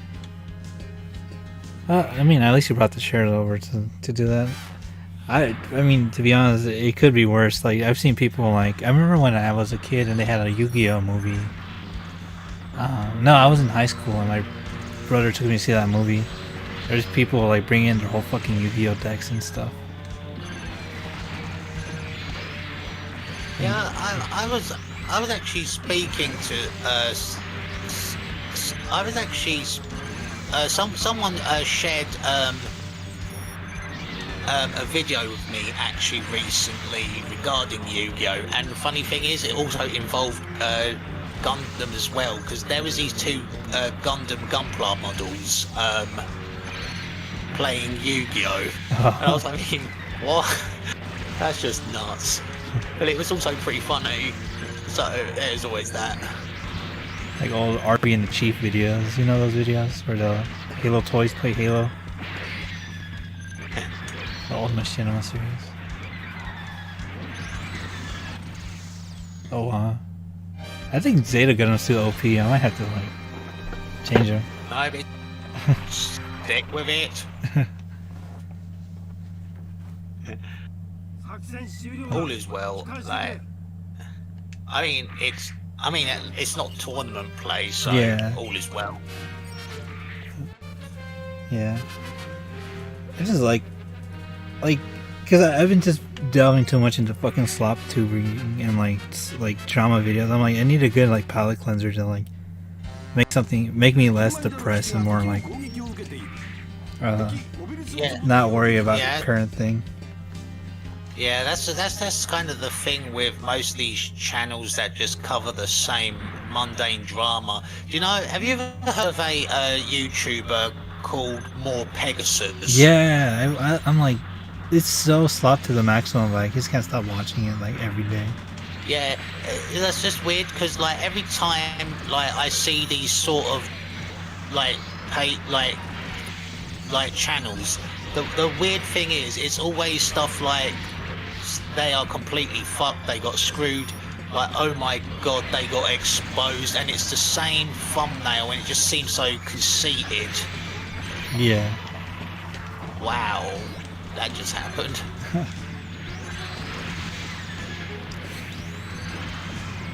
Yeah, and it almost feels like a routine now where I'm like, okay, he uploads something, I just put it in the background and I'll just do something else while I'm watching it. There is another YouTuber who does this sort of thing, Sensitive Society. Yeah, I was gonna bring that one up too. I'm like, damn, like they all work in a Discord or something because they all gotta be covering the same shit. Yeah, I speak to Sens now and then. He's actually a funny dude. Oh, really? Yeah, he actually is, but sometimes I feel like saying to him, my brother in Christ, like, we get it. These people are shitty. Do we need to drag it on even further? Yeah, that's most likely for their ad revenue, though. I do like Sensitive, though. He's cool. Well, like, aside from the slop tubing, I like how he uses, like, Ninja Gaiden and Halo footage in the background, because I'm like, that's the shit I grew up with. But still, it's like, damn, one day could he just talk about, like, I don't know, Ninja Gaiden or some shit? You know, there's gotta be more of an interesting person there than just covering the news, you know? I mean, can we really call the current happening of Red Tubers news? News, yeah. I mean, yeah. I mean, the weird thing about, like, the way, like, the weird, like, because others of recently, because there's, you know of Hassan Piker, right? Oh, yeah. Yeah. Seeing him crash out and being a special needs case is fucking hilarious. Yeah. It's like, now, there was this one instance of, oh wow, from behind. That's just dishonest. But then again, I can't really complain. It's okay. I've been jump shooting you. Don't worry, no shot callers here. We're gonna go straight to the duel. Yeah. But anyway, moving aside, because like a few months, I wouldn't say a few months ago, I would say probably like 6 months, he had that debate with Ethan Klein. Now, obviously, we all know how people feel towards Ethan Klein, but to some extent, I do feel kind of sympathise with Klein, not because of his take on Zionism, which is not really a thing anyone should be sympathetic for, but the fact that the dude had got harassment and lies said about him about stuff that just seems kind of disingenuous. Yeah. With that also being said, there was this one moment because Ethan Klein was talking about that was it before Israel's existence, there was plenty of there was actually a thriving Jewish community population in the Middle East, which had been somewhat declining, and one of the main points he brought up was Iraq, and he goes like, why were the Jews fleeing Iraq, Hassan? And like Hassan just crashed out and he's like, Iraqis are not Palestinians, you fucking moron, you racist piece of a shit. And I'm like, yeah, he just lost all credibility in this argument. Yeah. Oh, yes! Oh yes! shit, double kill, fuck. Yeah, and it's just like, I understand where Hassan is coming from, but the issue kind of falls short on him where, he doesn't really use any logic, he just does what any other bread tuber leftoid does, and that's just resort to ad hominems and just start screaming. And I mean, I really wish I didn't generalize all leftists as that, because not all of them are that. Mm-hmm. But when you have people like him on your side, it's kind of hard not to. Yeah, that's the unfortunate thing too. Like, there's got to be like someone out there that has to have the same amount of popularity, but is like a more reasonable like spokesperson for that side. Oh yeah, there is actually plenty of them, but he gets the most attention because of all the negativity. Yeah. Yeah. Also, what's kind of funny about Hassan, and I'm gonna say this because it's actually laughable. He calls himself a socialist, yet he comes from a family of parasites, being landlords and whatnot. Oh yeah. And he's also pretty rich as well. So that kind of goes to show that anyone who's rich but calls himself a socialist is so full of shit. Oh yeah, absolutely. Shit. Okay.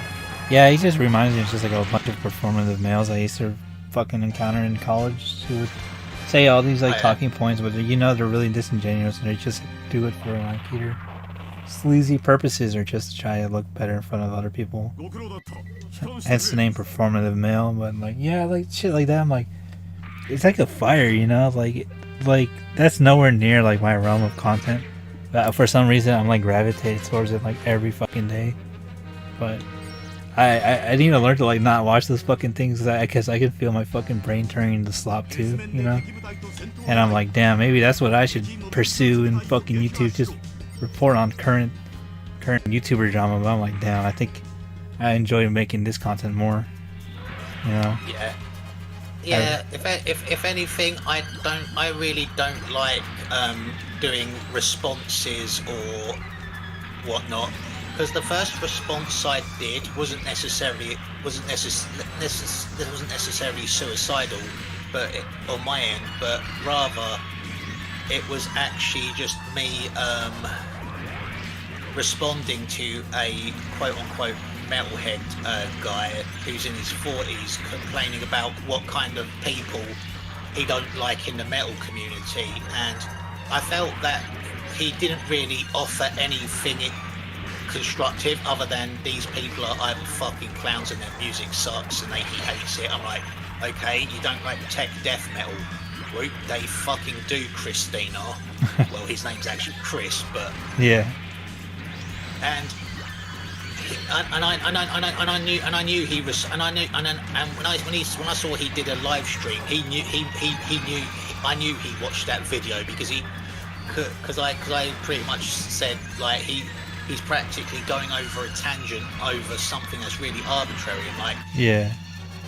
if like bro really didn't like if bro really didn't like these people, like, or these music or the music, why does he make a video about it? That's one thing I just genuinely don't understand. Like, there's few points where I do agree with Chris, but at the same time, I just wish that he actually worded it a lot better. And after doing that response, he did like 2-3 more live streams where it was just him mostly bitching about me. And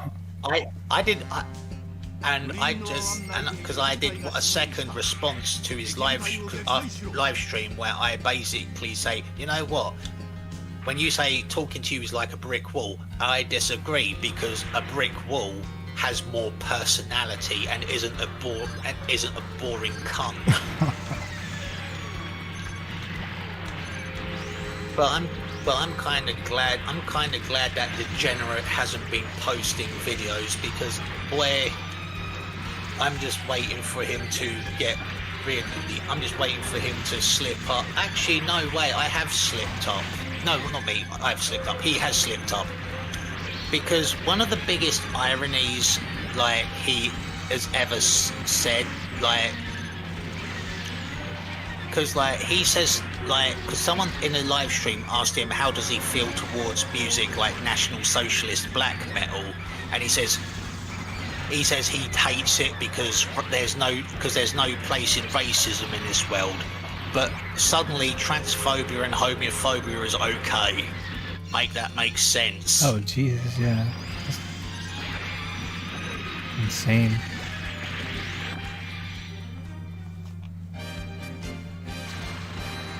Oh, sweet.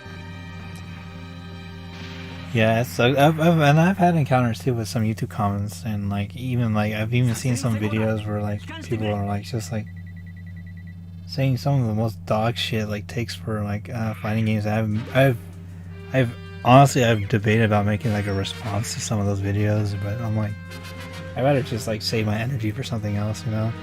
Even now, I'm even like holding off on the Ninja Gaiden 4 review. I have the footage, I just haven't like got around to like editing and voicing it, because I know there's been a lot of discourse on that game.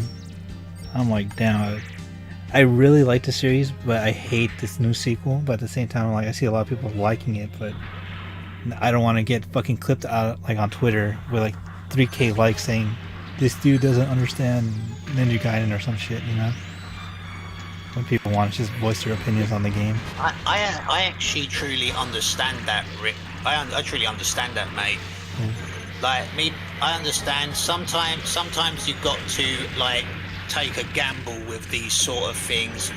If some people are gonna take like things out of context, then was it only you can actually make a good defense, as long as you don't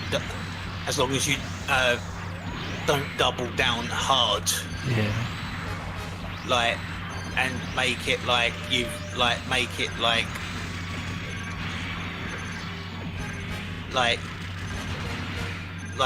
you're hard pressed by what people say. Only you can keep it nuanced to your own pacing, mate. Yeah. Oh shit. I will. Oh, did you just jump shoot, mate? Yeah. Understandable. Have a nice day.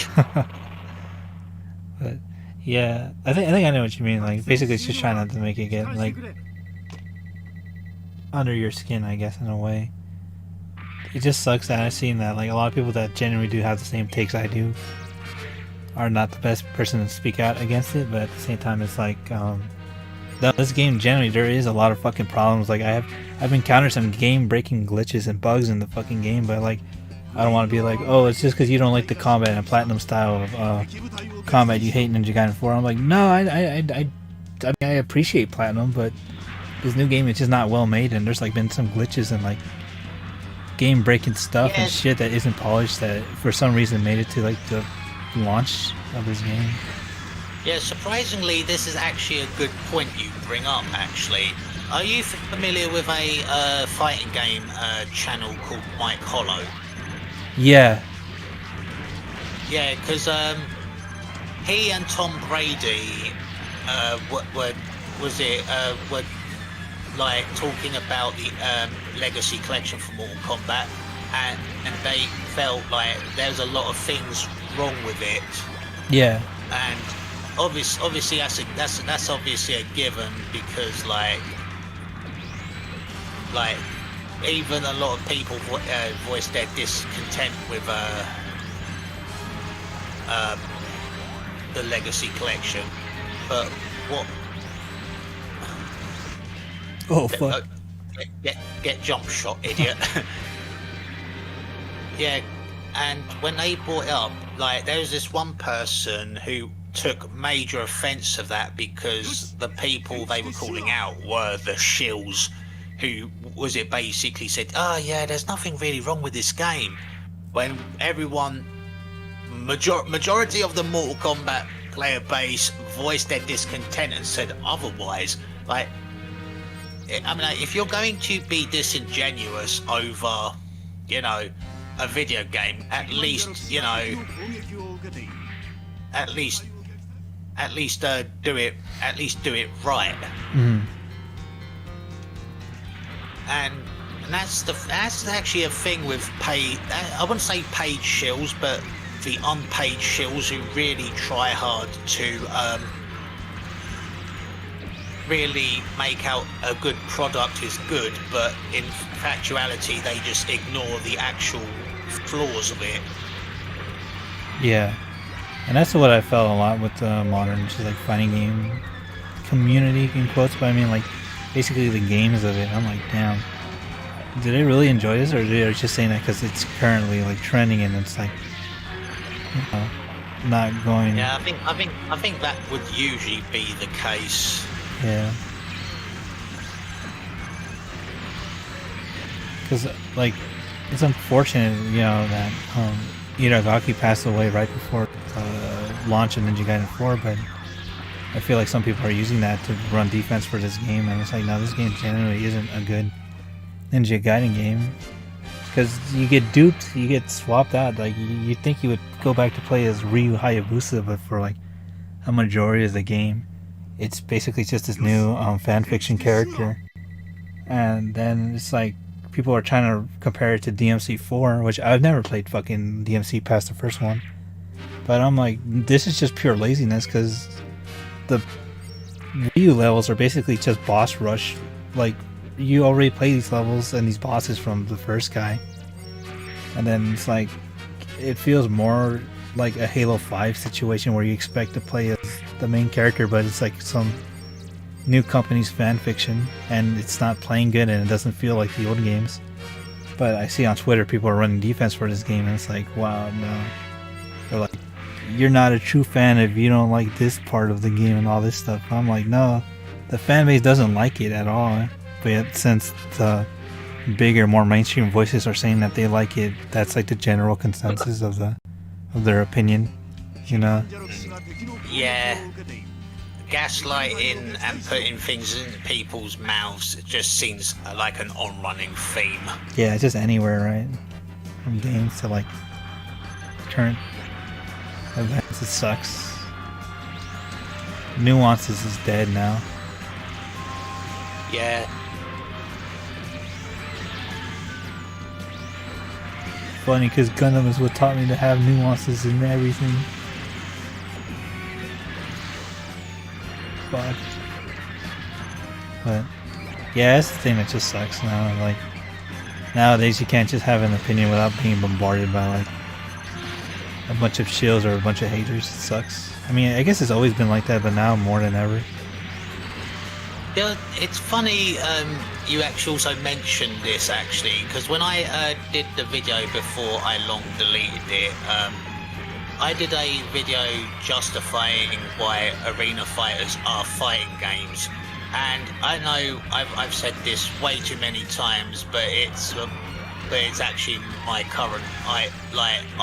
It is my current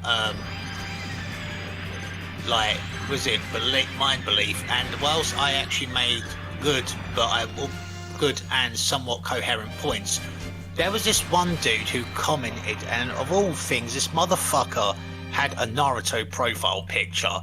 Why is this relevant?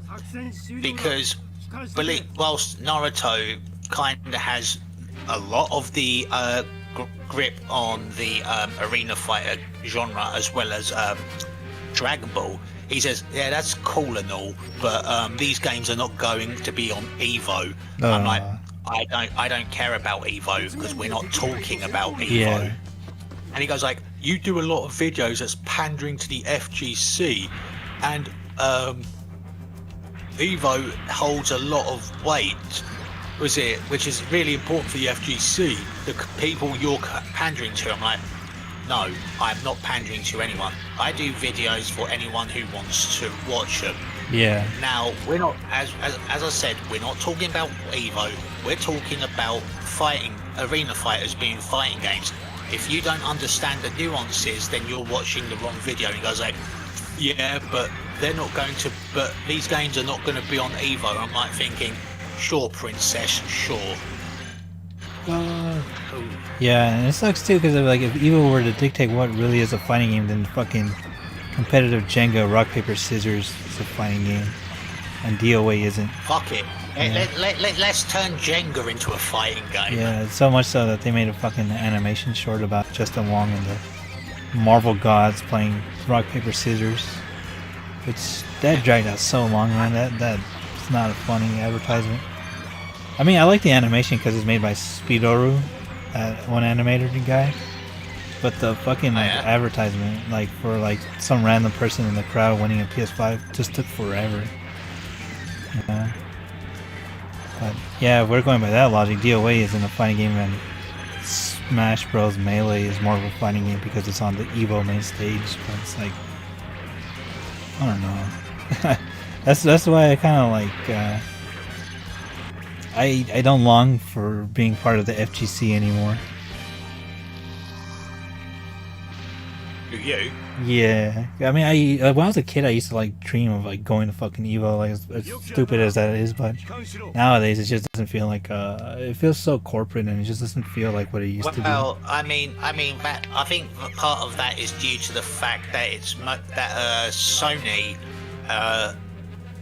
has been somewhat bought out by our friends over at Saudi Arabia, and everything the Saudis touch, as much as their finances is all cool and welcome, to an extent, everything they touch just turns to shit.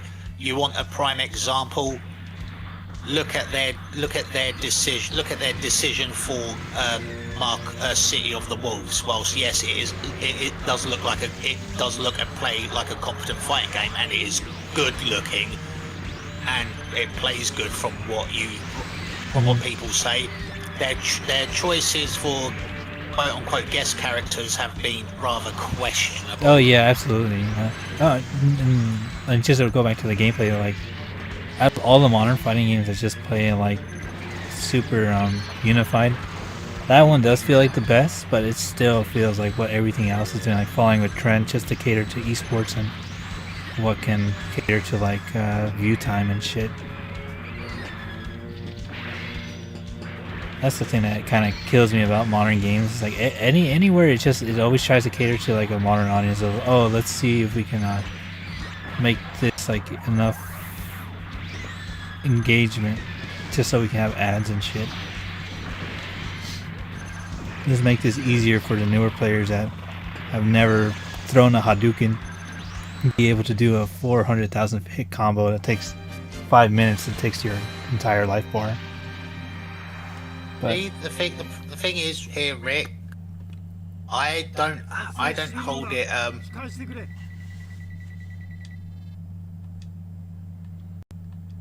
well, thing is, I don't hold it against people who aren't really familiar with fighting games. Like, I'm okay with like modern controls and all that, and I am. But obviously I won't play them, and a lot of people seem to have this air about modern controls, like saying, oh, it's not needed, just do a motion input. I'd just say, no, just fuck that noise. I do like the modern controls. I think it's good for people that want to get into the games. It's just like the other like stuff like the mechanics, like the drive rush and the meter, and just and like the DOA meter as well. You know, the rage art thing. I feel like that's the overkill. You know, but to each their own. But I don't know. I feel like recently this year, I felt like I played mostly what I like to play, like old school games I grew up with, and I just find more enjoyment doing that than trying to like try and hop on like modern fighting games, which is what I did last year, but I just didn't have that much fun with it. This year I think I played more like DOA and Halo and old fighting games rather than the newer ones. I mean, like, the only sort of newer fighting game I truly play is Virtua Fighter 5 Revo. But then again, it's a 3D fighter, so go figure. But also that's like a 20-year-old game, right? I mean, in all fairness, like, Virtua Fighter 5 doesn't really need change. Revo does not need changing. It's actually perfect as it is. I mean, like, fucking Virtua Fighter has always stayed somewhat consistent. Yeah.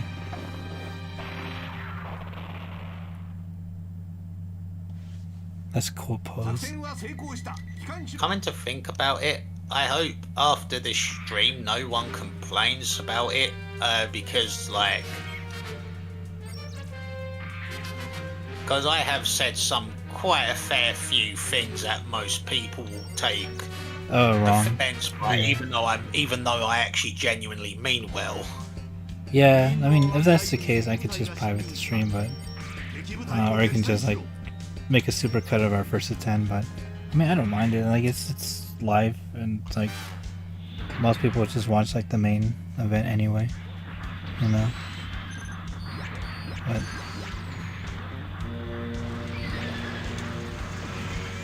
yeah, I mean, if you feel like you want it like super cut, I could do that. I wouldn't want anything cut out. Unfortunately enough, I'm kind of the one who kind of dies by the sword. so Shit. So I'm not really particularly bothered about any pushback, because at the end of the day, I wouldn't say I'm not going to say this like I'm better than anyone, because if anything, I'm not above anyone, and I'm really not. But unlike most people, I actually stand by what I say, and I'm just going to still stick by that no matter what, and I'm not going to change that due to sensibilities.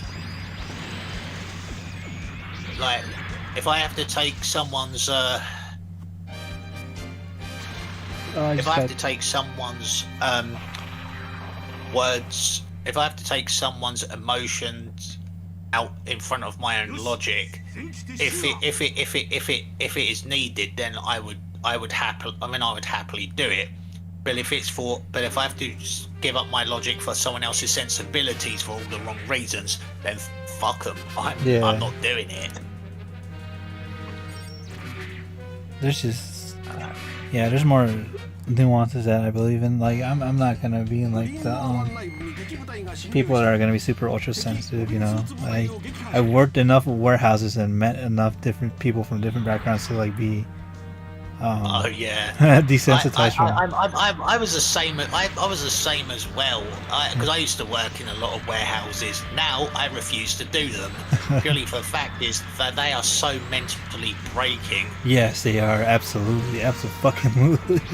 Yeah, but I've seen enough people and heard enough opinions from different backgrounds, different like walks of life, where I'm like, I can see a little bit of everybody's like opinions. That doesn't mean I'll support it and like get behind them, but I'm not gonna be one-sided when it comes to a lot of things, you know. It's just because I've seen I haven't seen it all, but I've been around like different environments, from like the progressive art college to like the super conservative like warehouse environment, where it's like I've seen enough of everybody to like not be how do I say it? Not to be a sponge to everyone's opinion, but to like see where everyone comes from on their background and why they say the things that they say. And I can't fault them for that, because everyone has a different experience, you know. Oh, definitely. Which actually kind of is a good thing you brought this up, because like if there's one group of people I don't mind working with in warehouses, surprisingly enough, is Nigerians.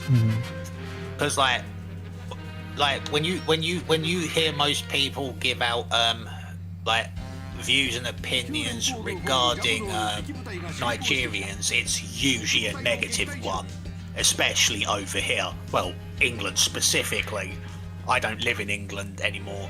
I live in Wales, the best part of the UK. It's clean, it's green, and it rains a lot. But moving aside, his name was Godwin, and we was talking whilst walking on our way back from the shift from the rice packing factory, and he was he's over here because like he was because he does computer programming, and he wants to get a job with he wanted to get a job with Microsoft. There's a Microsoft office over here. Yeah. And I was like thinking, I can get with that. And when it comes to like talking to like Africans in general regarding worldviews and ideologies and whatnot, there's like when it comes to them, they know what they're talking about, because like when we're not. If I was to ask you, what do you know about like Nigeria as a whole, like you probably don't have like you probably do have a opinion, but probably not a strong one, because it's not a topic that is brought up daily. Right. Yeah. So when it comes to them, like they keep it brutal and honest, which is one thing I do appreciate them about. Because also because like when they say something, like I know I'm gonna I hate that I've got to bring this up, but I do apologise. 2016 when it was the I think it's the 45th presidential elections, I believe. Like he asked me, who do you think is gonna win? I'm like, honestly, I really don't care.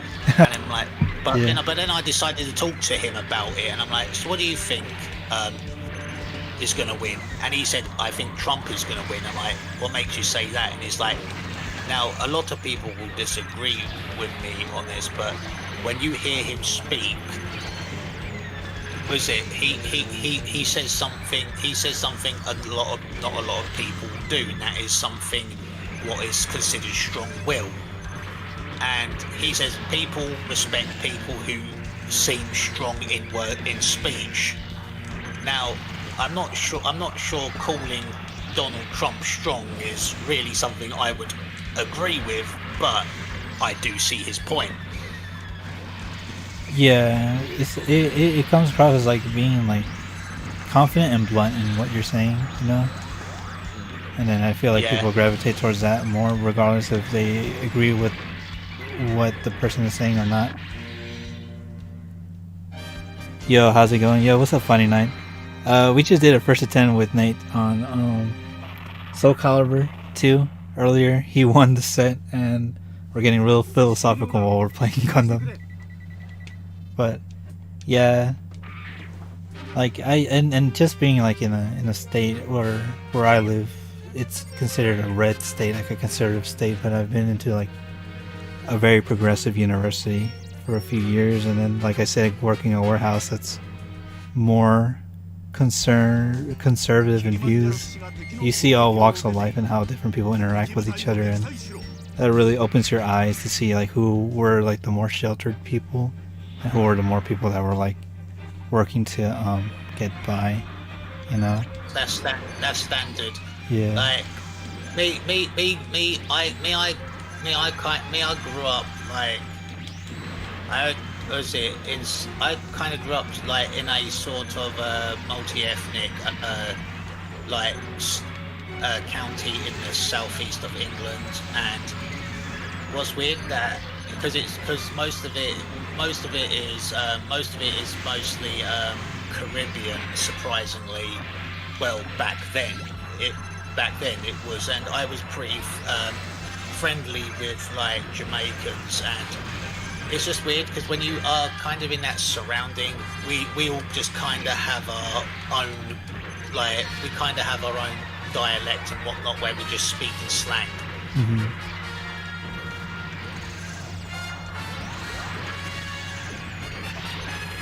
Soul Calibur first to 10. Oh, I would have loved to watch it. Yeah, I have a lot of Funny Night. Maybe by the end of the year I could do a supercut as well. Because we always have the first to 10 on our channels, right, Nate? That is correct. Yeah. Which actually reminds me, 作戦終了だ。帰還してくれ。 yeah, I would honestly fighting night. I will say this, like, I was actually kind of surprised that Rick decided to choose that game for the fourth game in our first to 5 saga. グリーンノア湾内部に敵部隊が Little did he know he chose home turf for me. I walked into the fray and lost. Yeah, I thought I was gonna have it easy with Iso Tensoku on us. I think it was the third game. Yeah. Yeah. Yeah, the third game we played, and I thought because it was more or less my territory, but boy was I wrong. You actually did pretty well as Reimu. Oh yeah. Reimu Rom. Oh fuck. Oh. Yeah. Also with Alpha, I thought I was good at Alpha, but then I'm like, damn, I fought back when you were Saku. I'm like, fuck. You know. But that's the cool thing about these challenges in first to 10 is that you see who's dominant or less dominant in the other games.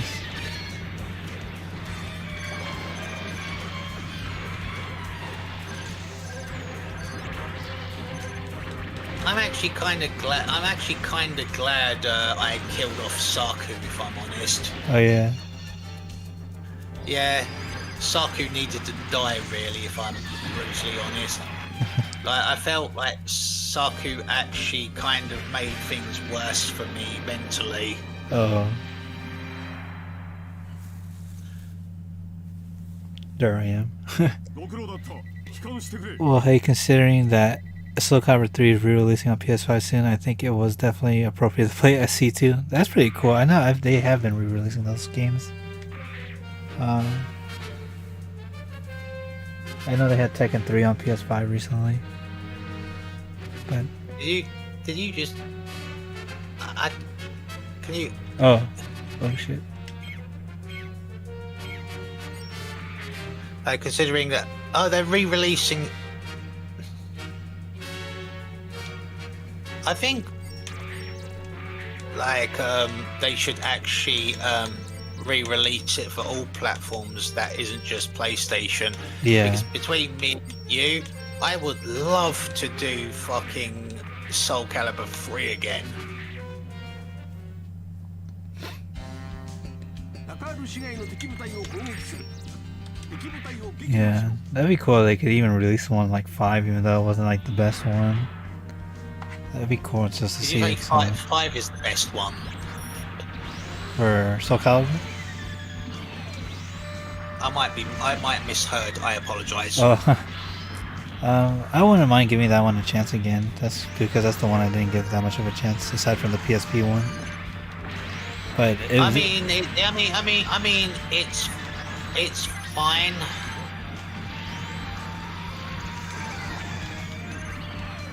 I mean, personally, it wasn't my favourite one.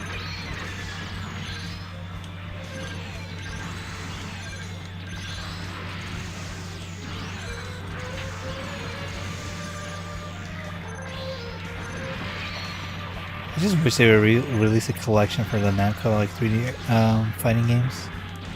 But I guess they're not gonna do that just because of the PS5 one. The same thing with the Resident Evil games. I wish they would re-release those in a collection rather than just have PS1 ports. You know? Yeah, there is one collection that I am kind of anticipating, but at the same time kind of fretting. I wouldn't say fretting over, but kind of not so sure about. Because I brought it up because apparently there's going to be a Battle Arena to Shinden collection now. I think I speak for everyone when I say that I wished they just like kind of didn't do it. Well, for the first game, because the first one was actually clunky mess and it was janky as shit. But I think the best one out of the Battle Arena to Shinden series was number 3, and I felt they could have just like worked on they could have just re-released number 3 and just like make it cross-play and have ROM back. That would be cool. I like the second one. It would though. be. You like the second one? Yeah, I think I like the second one because we played fair it. enough. I wouldn't say recently, but a few years ago when the PS1 Mini came out, and there was like a USB you can buy off Amazon that has just a bunch of ROMs like put in it, and it just like fucking enhanced the PS1 Mini. I remember playing the Battle Arena Toshinden 2 a lot on that one. And I thought that was cool. Yeah. Fair enough. Although if they do plan on doing the doing this collection, and they add, because I feel that obviously it's going to be mostly PS1 ports, but if they could do a version for number 2, I would definitely say the arcade version, because that was, funny enough, developed by Capcom but for arcades only. They should also help port the Game Boy Color one as well. Oh, that would be That hilarious. would be. Like, I actually do remember playing that one a lot on my brother's Game Boy.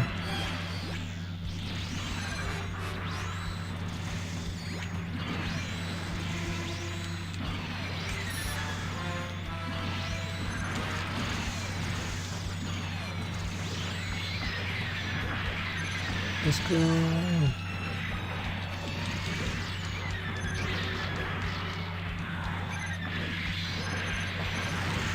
Yeah. There's one thing I'm glad they didn't that the one version they won't be porting, and that will be Battle Arena 2 Shinden for the R Zone. I think you might know. I think you might recall having the R Zone once. Actually, I can't really say that because like I don't know what like demographic you're from, so age demographic you're from, so I can't really comment on that. But even if you was like me, born in the like 90s, I can guarantee you probably either had the R Zone or not, because because like the version of the R Zone for Battle Arena Toshinden was just terrible, especially because the fact it kind of played the same manner as the fucking like old LCD Like the Tiger. handheld, yeah, Tiger. But instead, it tried to be more or less like fucking Virtual Boy, but even worse. Red and black static images. That's just a fate. No one should. That's a fate no one in the 90s should be stuck with. You know, I actually have a Tiger electronic for Ninja Gaiden. I found it one time at a Goodwill. Those static image games and stuff. And I remember seeing it like on the AVGN videos. But yeah, those were before my time. I think the only thing that came close to that was when in the early 2000s McDonald's had like Sonic toys that were just those things. Oh yeah, because I remember there's a advert, was it commercial actually for them in McDonald's in Pakistan that was just so terrible. Yeah, it had character. Yeah, it's funny because those toys they made it to the US. I remember having those too. I remember having the Knuckles one, and then they made one later for like Sonic Heroes, I think.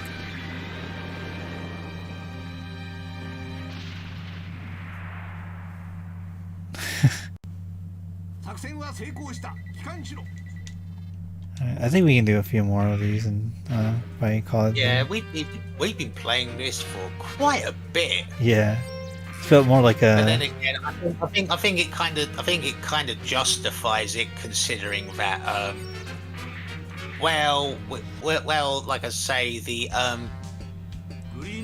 first to 10 was actually done pretty quick. Yeah, and plus like we had a good conversation. This is more like a podcast, a double feature. First to 10 and podcast. Yeah, but I think if we do that, I think in future we have to probably like be careful on what we choose as topics. Like, don't get me wrong, I didn't mind talking about what we talked about, but it's something I wouldn't do. And when I do get into that sort of mindset, I actually become more hardline and extreme in my views, and that's one thing I don't want people to mistake me for something. Yeah. Like, was it someone who's unhinged or self-destructive? Because last time I did that, someone accused me of neo-Nazism, and I was like thinking, fuck off. Oh, that's terrible. I'm just a really disenfranchised centrist. Go figure. Yeah. This is what happens when we talk about slop troopers. Nah, it's just some things I wanted to like talk about. I just didn't have like any good like a way of being able to say it because we mostly do gaming content. But oh, definitely, yeah. definitely. But I yeah, think there's a few people that I might think would be a good candidate as well. Because like I was originally planning to do it with them, with Frosty, but I quit due to, well, I think you already know the reason, so we won't go into that. Yeah. But me and him originally, this guy Ralph was originally going to do our first podcast, and the first order of topic was actually about Ruby, surprisingly. Oh. Yeah. And I've been wanting to do that because I kind of wanted to shit on the Bumblebee fan base, purely for the fact that, well, I'm not saying like I hate Bumblebee, but the fans are somewhat annoying. For those who probably don't understand what the fuck Bumblebee is, it is a shipping pair of Yang Xiaolong and Blake Belladonna, who are girls. Yeah. I was thinking the movie from Transformers. Huh? I was thinking about the movie from Transformers, the Bumblebee movie. But anyway, that's the thing, and I'm not against because Rooster before Rooster Teeth disbanded. I think it was around Series 9 or Volume 9 as it's called. They decided to make the Bumblebee ship canon. I'm like, okay, cool. And a lot of people were like fawning over it, like thinking it's so magical. And I'm like, oh wow, a lesbian pairing! Never seen that before. And considering my mum is friends with a shitload of lesbians, for me seeing lesbians is a normal occurrence that doesn't feel the need to be celebrated. I'm like, cool, love is love, but it's something I've already seen way too many times. I think I felt kind of similar when it came to Voltron. I watched that on Netflix, and they kind of like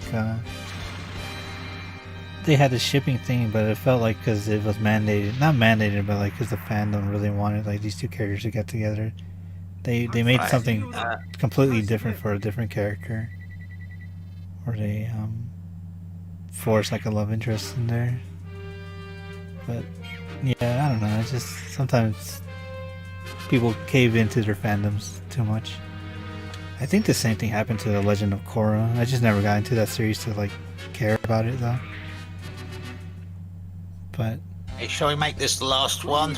Yeah, we can make this one. We can do like 2 more probably. We've been doing this for, well, but like 2 hours. Yeah, like, yeah, my eyes are getting heavy. Over an hour. Yeah, it's cool. The people can get a podcast after the first is 10. I just wanted an excuse to play this sort of game. Yeah, me too. I think later today I might work on getting more footage for Star Wars. That'd be cool. Yeah, especially since you said that so many similarities to this as well. I've been wanting to stream like a game like this for a while too. I needed someone to stream it with, and two, like I think this was a good time to do it because we both have the emulator up and running. I mean, I would love to stream, and I would, but unfortunately my internet is a bit backwards. Yeah, but I'd say, for what it's worth, we definitely had a lot of good talking points, even though, you know, it's different than what we normally talk about. I think it was pretty constructive, to be honest, and if people want to take it out of context, that's on them. Oh fuck, I just pulled a back muscle. Oh damn. And with that being said, it's now time to quit this game. Yeah. But yeah, it was fun. 1 hour, 30 minutes. So, anything you want to promote, Nate, now since that you won? I'll close out the game though. Do I have any closing statements, you mean? Yeah, closing statements, or you want to like... Well... I said when we win, we'll be taking it to a different territory. Yeah. I just hope you have really good mouse aiming. Yeah. Also, courtesy of Nate, in the beginning, I usually play music while the loading screen happens, but this time he made the songs for what you guys heard in the beginning. So yeah, which by the way, I'm gonna be posting the link here. This is because I do like say lo-fi hip hop music and all that. I am selling music. There we go. I have both my demos combined as one release, going for like 50p, so that's like 70 something cents over there. And then we have the showdown tapes, which you played earlier during the loading, and that is going for 75 pence, which would be about $1, I believe. Mm-hmm. I don't know. Currency conversion fucking confuses me. Yeah. But yeah, I've thoroughly enjoyed this evening, and I'm actually kind of glad that because I've managed to get Dolphin running on my Steam Deck, which I've been playing, and it's amazing in like around 1080. That's all I can say. But I would also like to say that I also did enjoy playing what you call it, Gundam, which is all good. And it's another thing that it's also good for me to have this Steam Deck whilst having a fucking capture card hooked up to my laptop, because I actually did get the footage for Soul Calibur, so I'll be posting that on my channel. Oh yeah. I think that's it. I thoroughly enjoyed tonight. I'm gonna have to probably try and get some sleep in a bit, because you know, time zones being a very, very odd thing. Yeah. Well, with that being said, congrats, Nate, to the first to 10 victory today, and as well for your 200 subs. And until next time, we're gonna see if we will see what the rematch brings and beholds. But yeah. Also, just so all I can say is for this rematch, it will be a different rule set than first to 10. That's all I can say, because the type of matches we do in for this rematch, it is a first to 3, but it's more score point than it's more point based than anything else. But you have to get as much points as you can within 10 minutes. That's how it works in this game, which I will be gifting a key to you later on next week. Yeah. That's why I'm saying it's going to be a bit of a surprise. Yeah, and I just hope we can do the rematch. Hopefully by the end of this year, or at the end of this. If not, we might have to postpone it, because I know by next month I'm going to be really busy with work, and I got to work on my end of year special. Definitely. Yeah. All right, but anyway, I'm gonna get off. And to those, thank you for watching, and I hope you all have a good evening. yeah. All right, Nate. Take care. Okay. All right, and yeah, thank you everybody to watching the first to 10 tonight. It was pretty cool. It was pretty fun, and we got to do some Gundam stuff and some different type of topics, but still, I think it was cool. It was a cool night, and I will be planning on the end of year and 400 sub special, and until next time, I will try to create more content, mostly daily stuff. But yeah, thank you all for watching. Hope you all take care and have a good one, and what you return, warriors.